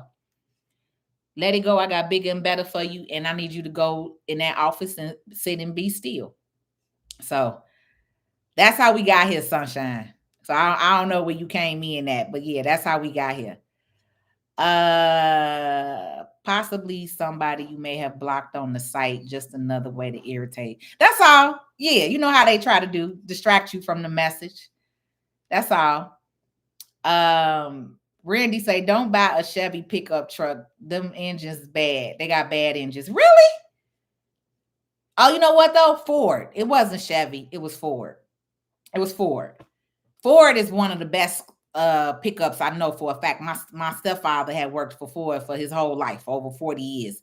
And my ex, he got a Ford, and with that junk removal business. And he done took that damn Ford through the ringer, and it's still running. So Ford, I said Chevy. I didn't mean Chevy, Randy. I was talking about a Ford. I want a Ford pickup truck. I want that big body one though. I want at least a 250. I don't want a 150. I want at least a 250. But shit, the 250s is 50 and 60 bands. I'm like, when did pickup trucks become so much money today? The inflation rates on cars is crazy to me. Chevy Tahoes, they want 100,000 for, like, what? We used to get Chevy Tahoes for 40 bands, brand new, with all type of wheels and gadgets and gadgets. The brand new Chevy Tahoe is 100 bands, like. So I will be buying used though. I'm not buying a brand new Ford pickup truck. I mean, yeah, Ford. Unless I finance it through my business, which I'm probably gonna do. Because Ford got a direct financing program. I'm not about what you own. It's not about what you own, it's about what you control, right? Regardless, own, control, you still gotta own it to control it. You still gotta get it. And then you could control it and put it in a trust and all that other stuff. So I think you've said that before on some other comments, but it's still about, you still got to get it. And then you could put it all in place for the trust and asset protection and controlling, not owning, and all that stuff. Thank you, but I think it was just meant for you to be placed on a different direction. No, for sure, sunshine. I'm just not seeing that. Yeah. Yeah, I mean, at the time, I wasn't realizing that though. Now that my life is different, 6, 7 years later, I could see that. But yeah, at the time, I wasn't seeing it like that. Talking about your boyfriend calling. I don't have a boyfriend, so I don't know who that is. Someone is definitely playing on your phone. Definitely. Okay, y'all just not talking about that. What classes are you holding in addition to the trust? So as of right now, I'm not really doing any additional classes until next month, which is literally 2 days from now. So the next class that I'm getting ready to work on is the tax lien sales. So in November, I host a 4-week course, and I was gonna open it up to other states, but I'm not. I'm only doing Cook County. So the people that live in Cook County, I host a tax lien course because we're getting ready to have the tax lien sale in Cook County in March of 2026. So I show you how to look up the properties, how to research the properties. We do interviews with people who have bought tax liens before, land. So it's a 4-week course. but that one is only for people who want to buy in Cook County. I was gonna open it up to some other states. Last year I did open it up to a couple of other states. But I didn't like the process that I had with them. So this year I'm just gonna focus on the people who are in Cook County. I had a girl in Texas and I had a girl in Indiana, which I helped them, but I didn't feel like I really helped them the way that everybody else in Cook County got it. So this time I decided I'm only going to do Cook County. Even though I know the process for some other states, I'm going to focus strictly on Cook County this time. So that's the next class that I have coming up in November. But the trust class tomorrow is free, but we have a course that you could buy into. So we get on here and Gary going to teach you all the information with the trust class for free. And then at the end of the class, we offered if you want to get in the course. The course is a 12-week course. It's a 3-month course for you to learn how to do your own trust. He basically give you the templates, show you everything, how you can write up your own trust. And we're talking about irrevocable trust. Most attorneys talk to you about a revocable trust, but we're talking to you about an irrevocable trust. It's a different process. We use the tax code differently with an irrevocable trust. So that's what the class is about tomorrow. And you don't need property, you don't need a business, you just need at least to have a life insurance policy to start you a trust. You got to put the trust, you got to put something into the trust, right? You got to start it with something, a bank account, a life insurance policy. The trust has to have some type of asset attached to it for it to work. And then you could build on it from there. Once you get your land, your property, um, all of that stuff, then you can do. So that's where the whole own nothing and control everything term comes in at. Because my trust owns my car, my trust owns my house, right? I have a business trust and I have a personal trust. And I just did a land trust for both my properties, which is separate from my regular trust. So I have one, two, three. I got 4 trusts total: 2 land trusts and a personal trust and a business trust. So as you start building assets and buying things and acquiring more, then you definitely want to do asset protection. And I have a new company that I started called A&I, which is Asset and Income Concierge. So I'm helping you, those of you all who need paperwork, additional services. Some of my fellas, y'all don't always like paperwork. So I created the Asset and Income Concierge company to help you all with the paperwork, with the process. So certain things you need, Gary's gonna show you. And if you don't want to deal with it, I can come in and be the mediator between you and Gary. So we got a couple of packages that I have with the asset and income protection. But that's more where I'm moving to. I'm ready to get up out this tax seat. I've been doing taxes for 22 years. I'm no longer passionate about filing and preparing taxes. Now I'm ready to talk to people who are in a higher income bracket, who understand my value. If you're making a 100K, 500K, $1 million+, and now you ready to quit paying Uncle Sam, then now that's more of the field and area that I'm looking to be in, with people who know and understand my value and what I know with the tax code. So, you gotta level up. We ain't doing a bunch of little taxes no more, So now I'm more with asset protection. I want more people to protect their assets. Leave your kids something.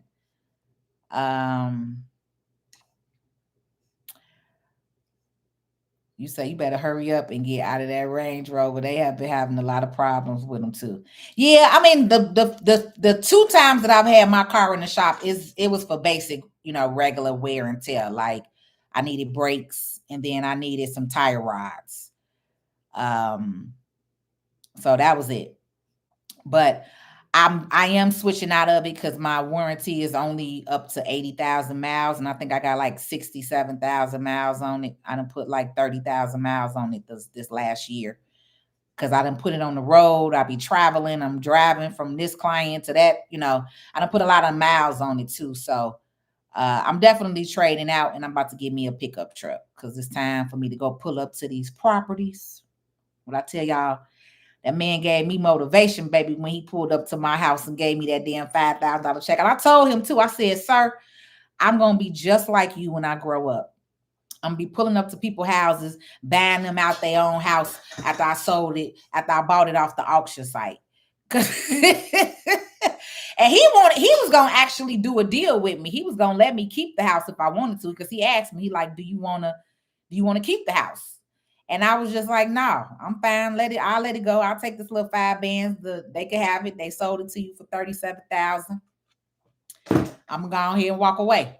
I knew how to get it off my credit, so the foreclosure wasn't on my credit for the full 10 years that they sit on your credit. I got that foreclosure off my credit after like year 3, because again, I did taxes and credit, so I knew how to get the foreclosure off. I wasn't tripping off the foreclosure.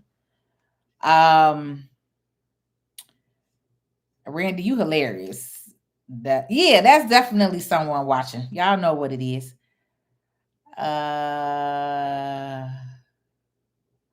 Offering. Well, it depends on the Range Rover. Now, the big body Range Rovers are a huge money pit. So the one that I got, I don't got the big body Range Rover. I did research on my version of the one that I got. It's different versions of them. So the one that I got, I did a lot of research on it. That one does not have as many issues. I haven't had no problems. That car rides smooth as heck. I like it. It's cool. But again, I'm not into the whole, luxury, you got to be riding in a Range or Benz. That just was never me. But I always liked that particular truck. So last year I bought it. That was my birthday gift to myself. So I said, Patrice, you've been in business 16 years. This is your birthday gift to yourself. And my business pays for it. So my business pays for my vehicle, because I shared that with y'all. I lease my vehicle to my business, and my business pays for it. So that's a full tax write-off and deduction, because when you lease your vehicle, you get to write off the whole payment. When you actually finance your vehicle, you only can write off the interest on your business car payment. But when you actually lease the car payment, then you get to write the full payment off as a tax deduction under the business. So everything I do, Randy, is a strategy. Don't forget that. All right.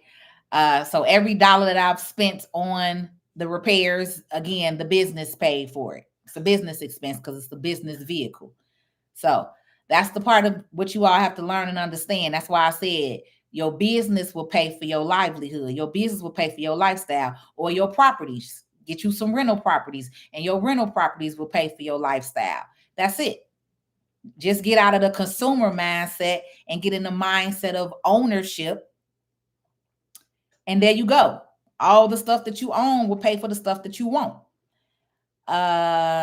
You say Nicki Minaj drive a Range Rover. They must be great SUVs. Yeah, but Nicki probably bought her Range Rover off the lot fresh with 0 miles on it, and it was a tax write-off deduction for her if she did it that way. She probably used that 100% depreciation that we had. So that's another way that some of the wealthy do, is they'll use, instead of paying, if she owe 500,000 in taxes, it make more sense for her to go to buy $100,000 Range Rover, right? Because now she's not paying that 100,000 to the IRS. So that's how the wealthy do things. If they owe the IRS that much money, it makes sense for them to buy certain things, right? And hopefully she got property already. But yeah. You say I've always been called bougie and proper. Yeah. That's just because you want more, baby. That's it. Let them level-headed mindset people stay where they at. Let them stay where they at.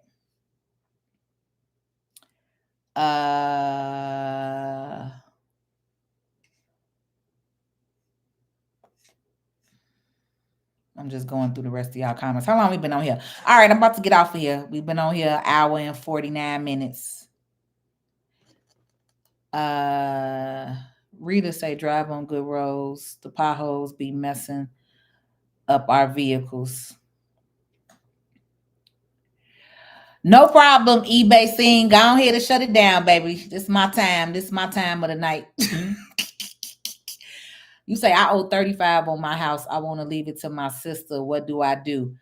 I get in this workshop tomorrow, EA Bossine. I know you left already, probably. Get in this class tomorrow.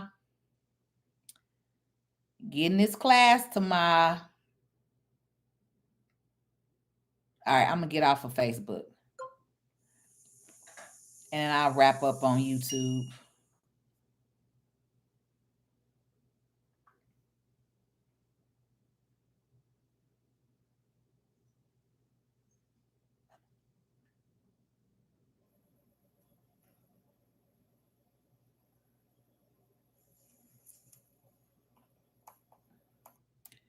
She obviously didn't watch the video. She talking about my mama could sit on that thing. My mama said in the video she not sitting on it.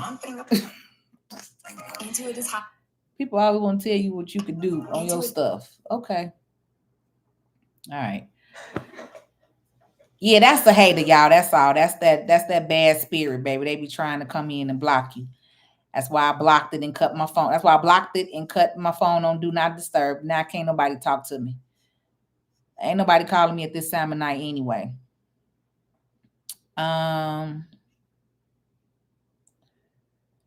Sunshine, you say that was me. LOL, you already answered. Sunshine, that was not you calling me 1,800 times sitting on live. No, that wasn't.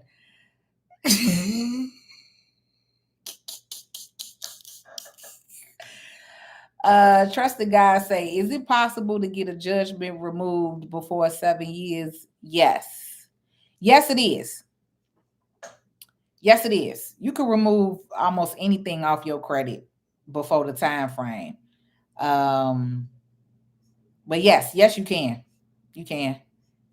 I don't really like to say yes, you definitely can, but 99% of the time, yeah, you can. I'll say that. I'll leave that little 1%. But yes, you can. It's all with the letter and the wording that you send in. I don't know, Randy. It's a lot going on here. I gotta set some things up first before I make that move to Florida. Okay, I got to set some things up first before I make that move to Florida. And like I say, a lot of doors and opportunities are opening up for me right now that I talk to the Most High about. So again, sometimes I want to do things, but when the Most High has been opening up doors and opportunities, I got to pay attention to that too. So as much as I want to come to Florida right now, it's not the best time for me right now. So I got to do some other things first to build this wealth up. I don't want a Tahoe no more. I used to love Tahoes back in the day, but I'm not paying no honey bands for no Tahoe because I know all them cars today ain't made of crap.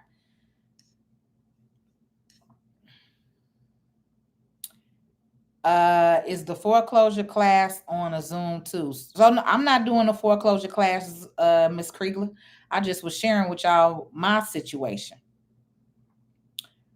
Some of us need preschool classes for real because you never was taught this. For those that are starting over and trying to rebuild what they effed up. Nah, for real. Starting from broke scratch, fixing tax issues, building LLCs, etc. Nah, sunshine, for real. That's real. And that's the reason why I get on here and why I reiterated tonight and shared with y'all what I went through. Because people like to get on this internet and act like they ain't never been through nothing before. And that's, baby, the devil is a liar. All right. Like, we ain't on here to phony kick it. I'm not on here to phony kick it and sell you some fake facade. No, I'm gonna tell you the truth. So yeah. And again, you're not taught this. I know what I know because I had grandparents who had a trust.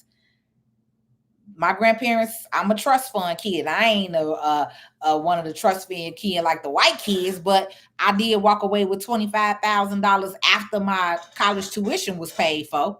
We had about 175,000 in our trust accounts. So I was empowered, right, by my father's mother and father, by my grandmother who was a civil rights leader, and my grandfather who was a Tuskegee Airman. I learned that from them, from that side of the family. My mom's side of the family here, who I'm talking about with the 85 to 100 cousins that don't want to do shit. That's that side of the family, right? So yeah, I got blessed. That's why I say I'm book smart and street smart. I had the best of both worlds. My dad's side of the family was very big on education, very big on financial literacy. And my mom's side of the family, hey, we was here roughing it, toughing it out in Chicago, in these hood streets, fighting it out, So I got the best of both worlds. I got to experience. I've had a good life. I'm gonna say that. I've gone through some stuff, but I have overall had a good life. I have had a good life. Couple of fights here and there with me and my cousins out here in the streets. That's all right. That builds up character. It builds up character, especially when you're light skinned and they think you can't fight. They used to think all the little light skinned girls back in the day that we couldn't fight. I had rough and tough cousins, so baby, we was out here fighting. All right, so I know how to handle myself. Say not broke, scratch, just start new. Exactly. I like that. Faith Teller, not broke, just starting new, starting over. That's it. It's power in the tongue, sunshine. You just rebuilding. That's all, baby. You just rebuilding. Uh exactly, Randy. We got the knowledge now. Is it possible? Okay, I answered that one. Is it possible to get a judgment removed? Trusting God when you say you don't make no payments, what were you talking about? Because I done talked about 8,000 things on here. I'm just trying to look out for you, sis. No, Randy, I got you. I got you. I understand. Even my car man said that. I've been going to the same car guy that do my repairs on my car. I've been taking all my cars to him over 10 years. Because 10 years ago, me and my ex had a Porsche truck. That was the first real foreign truck that I had. And that truck there, now that's a truck that ain't worth shit. That I called it the damn elephant truck. That truck there was a gas guzzler. We had the S. I was putting premium gas in that car every single day. My Range Rover, I could fill that car up and it lasts me all week. That's why I say this particular Range Rover I don't want to say the version that I got because people be on the internet trying to look you up and all that other stuff, and pay attention to what you drive. And so I'm just gonna say Range Rover. I'm not gonna say the version that I have, but the one that I have, I like. It's not the big body. The big body, I know a bunch of people who told me the big bodies is trash. Even if you buy them brand new, the big bodies be trash. Um, so no, Randy, I'm not taking it no way at all. I appreciate you. I wasn't taking it that way at all. I knew you was looking out. Um, I'm seeing you. I'm seeing you know a lot. Hey man, I am. I do. I do. I do know a lot. I know a lot in these financial streets. And I say I've been trying to put people on for over 10 years on Facebook, and a lot of people wasn't picking up what I was dishing. So God actually told me to come on YouTube because I didn't even really. I had a YouTube channel, but my PPP video went viral in 2021, and I woke up. I had like 50 followers on YouTube. I woke up that next morning after my PPP video, and I had 5,000 followers. So then I started going live just a little bit because I shared with y'all I really shunned away from the internet. Like most people, when they go viral, they keep on coming on. Whereas I shunned away from the internet. So I really wasn't putting out content like that. I wasn't really coming on. But people who were sharing my stuff, people, people who were sharing my content, I was seeing them blow up. I was seeing them blow up off of my videos and sharing my content. And so I used to be thinking like, how in the hell people making money off you and you ain't even making money off you? But I just mentally I wasn't thinking like that. I just was in a different space. Um, but this time it's funny that all this happened because this time God really said that. The Most High said that. He said, get back on and start doing you some content, start putting you some stuff out there, and I'm gonna launch you. And 3 weeks ago, when was that? 3 weeks ago, damn near 4 weeks ago now, when that video about Chicago, the Chicago raid, that video went viral and took me damn near the same amount of views that I had on the PPP video. I had almost 2 million views on my PPP video. That video on Instagram got like 1.5 million views from them 2 videos. And then some people migrated over here to YouTube and saw the live video that I did from YouTube. And he was like, all right, now I need you to get back on and be consistent. I need you to get back on and be consistent and not shun away. So that experience 4 years ago showed me that when you do go viral, and the people who smart took advantage of it, because they done built up some pages. Some people making 100 bands, 50 bands a month, from their different content or from whatever programs they offer and stuff like that. And so I have real programs. I've been doing classes and workshops. I just kind of stopped, right? Because again, I kind of shunned away from people and teaching and educating because I was frustrated. I ain't gonna lie, I was frustrated with us. I was frustrated with the mindset, especially here in Chicago. Chicago is so damn vain. Like, they so vain here in Chicago. Like, the mindset here, it's just be like, how the cousins feel about me is how I feel about they whack ass. It's like the mindset here. So I was like, God, I'm over it. I'm done. I'm not doing what you told me to do. But he kept saying, I told you that you ain't for everybody.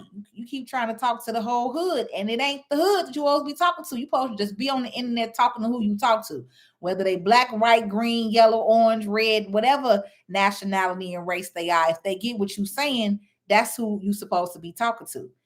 And so literally, before that video went viral a couple of weeks ago, literally, I was having this conversation with the Most High on the water, because I've been on the water all summer, walking and running on the water, changing my eating habits, losing this weight. And that's what the Most High told me. The Most High told me, I'm going to need you to be consistent this time. I'm going to need you to get on. I'm going to need you to educate and do what you've been doing. Be yourself. Be your natural self. Be your genuine self. Tell the truth. That's it. You ain't got to lie to kick it. Tell the truth. I ain't never lied to kick it. This how I've always been. Anybody that really know me know this how I've been.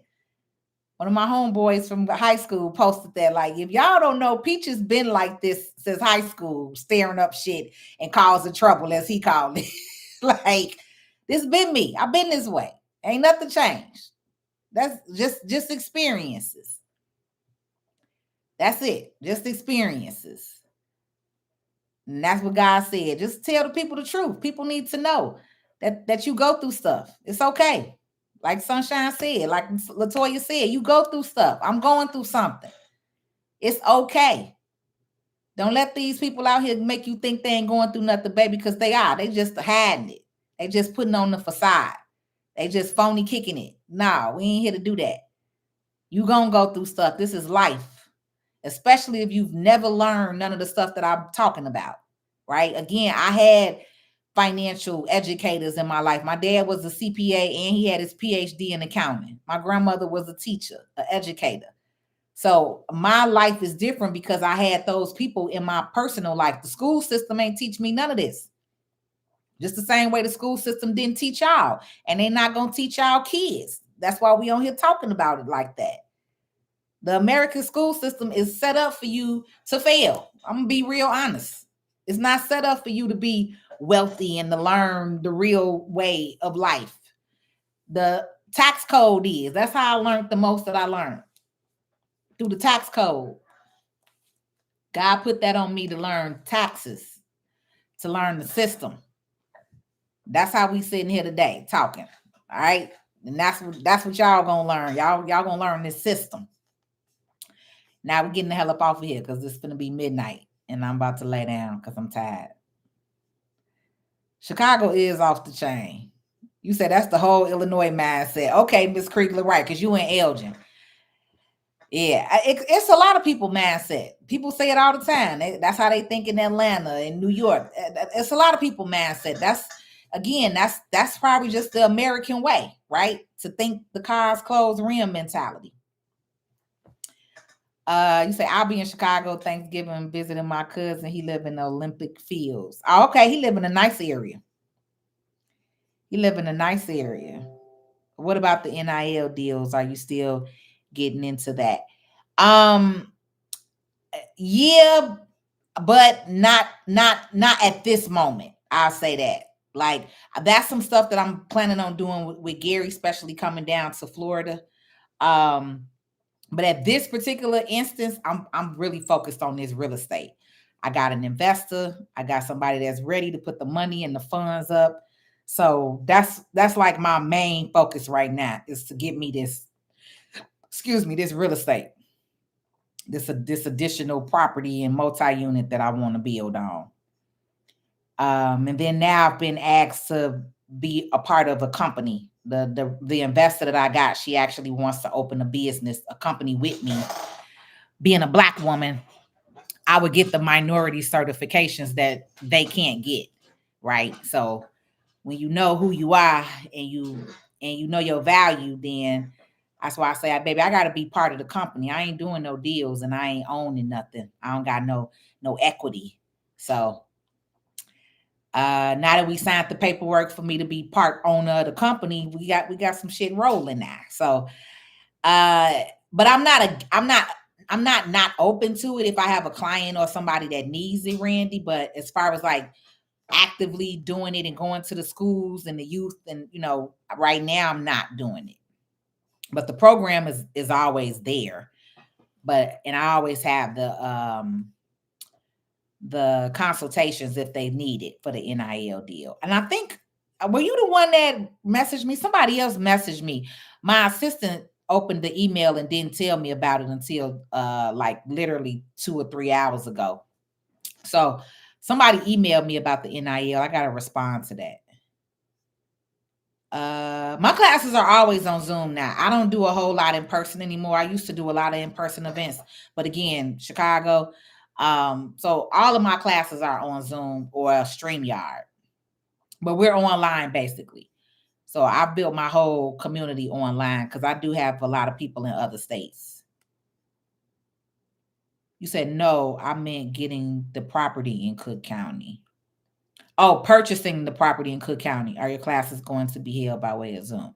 Yeah, no. So the property that I'm looking for is in Cook County. Yeah, I'm looking at Cook County right now. Right. You see, Faith cut all that noise off, baby. That's why I said, Siri, put me on do not disturb. This devil over here think they about to stop something because I'm in the middle of talking to the people. That's exactly what be happening. Baby, put me on do not disturb. Shut that down immediately. All right, I think I went through everybody questions and comments. So okay, I got you. You don't make no payment. Yeah, that's the only thing I was thinking about, Randy, when you I mean trusting God when you say you don't make no payments. I didn't understand what you was talking about with that.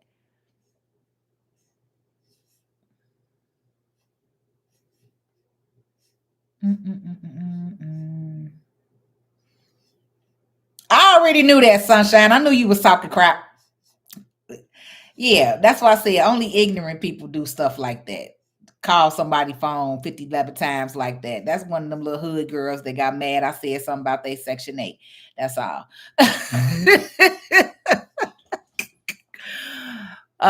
John Charles said, I had a foreclosure bankruptcy in 2023. Want to remove it from my credit. 23, 24, 25.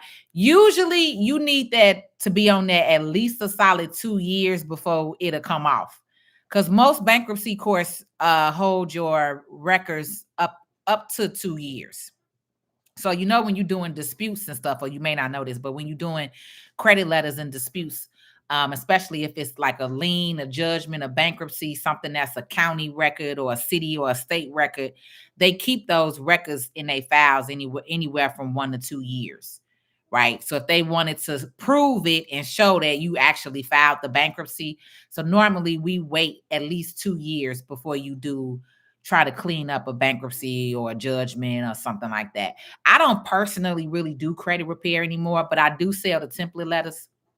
So you might want to text me, John, if you want to, if you want the template letters. The template letters it just got all the legal jargon in it. The letter is basically pre-written for you, and you just have to go in and edit it and put your name, the account number, and sign it, right? Or I'm gonna give y'all a free gem before we get off here. Y'all can also look up 609 letter. So 609 and 611 credit letters are also another way to get stuff off of your credit report. The 609 letter does not necessarily do the bankruptcy directly. There is specific letters that we have for like liens and judgments, right? Because those are different accounts. Those are different than collections or a loan account or a medical bill or something like that. But you can literally do your own letter if you just type in 609 credit letter and you'll see the template for it. Because that's really what you're paying people to do. You paying somebody to do the letters for you. That's it. No. I was doing credit repair for a while, but then I got extremely busy in the taxes and it just didn't make sense for me to do other people's credit, especially for what I was charging. I wasn't charging a whole lot and it just didn't make the sense to do it. So I actually have still some templates on my other website. It's another website that I was using for digital products where you could buy the template, the credit template letter packet. So you could reach out to me if you're thinking about something like that. If you want to buy the credit template packet. All right, I think I went through everybody's questions or comments. Is it possible to get? Yeah, I seen that. Get the judgment removed before 7 years.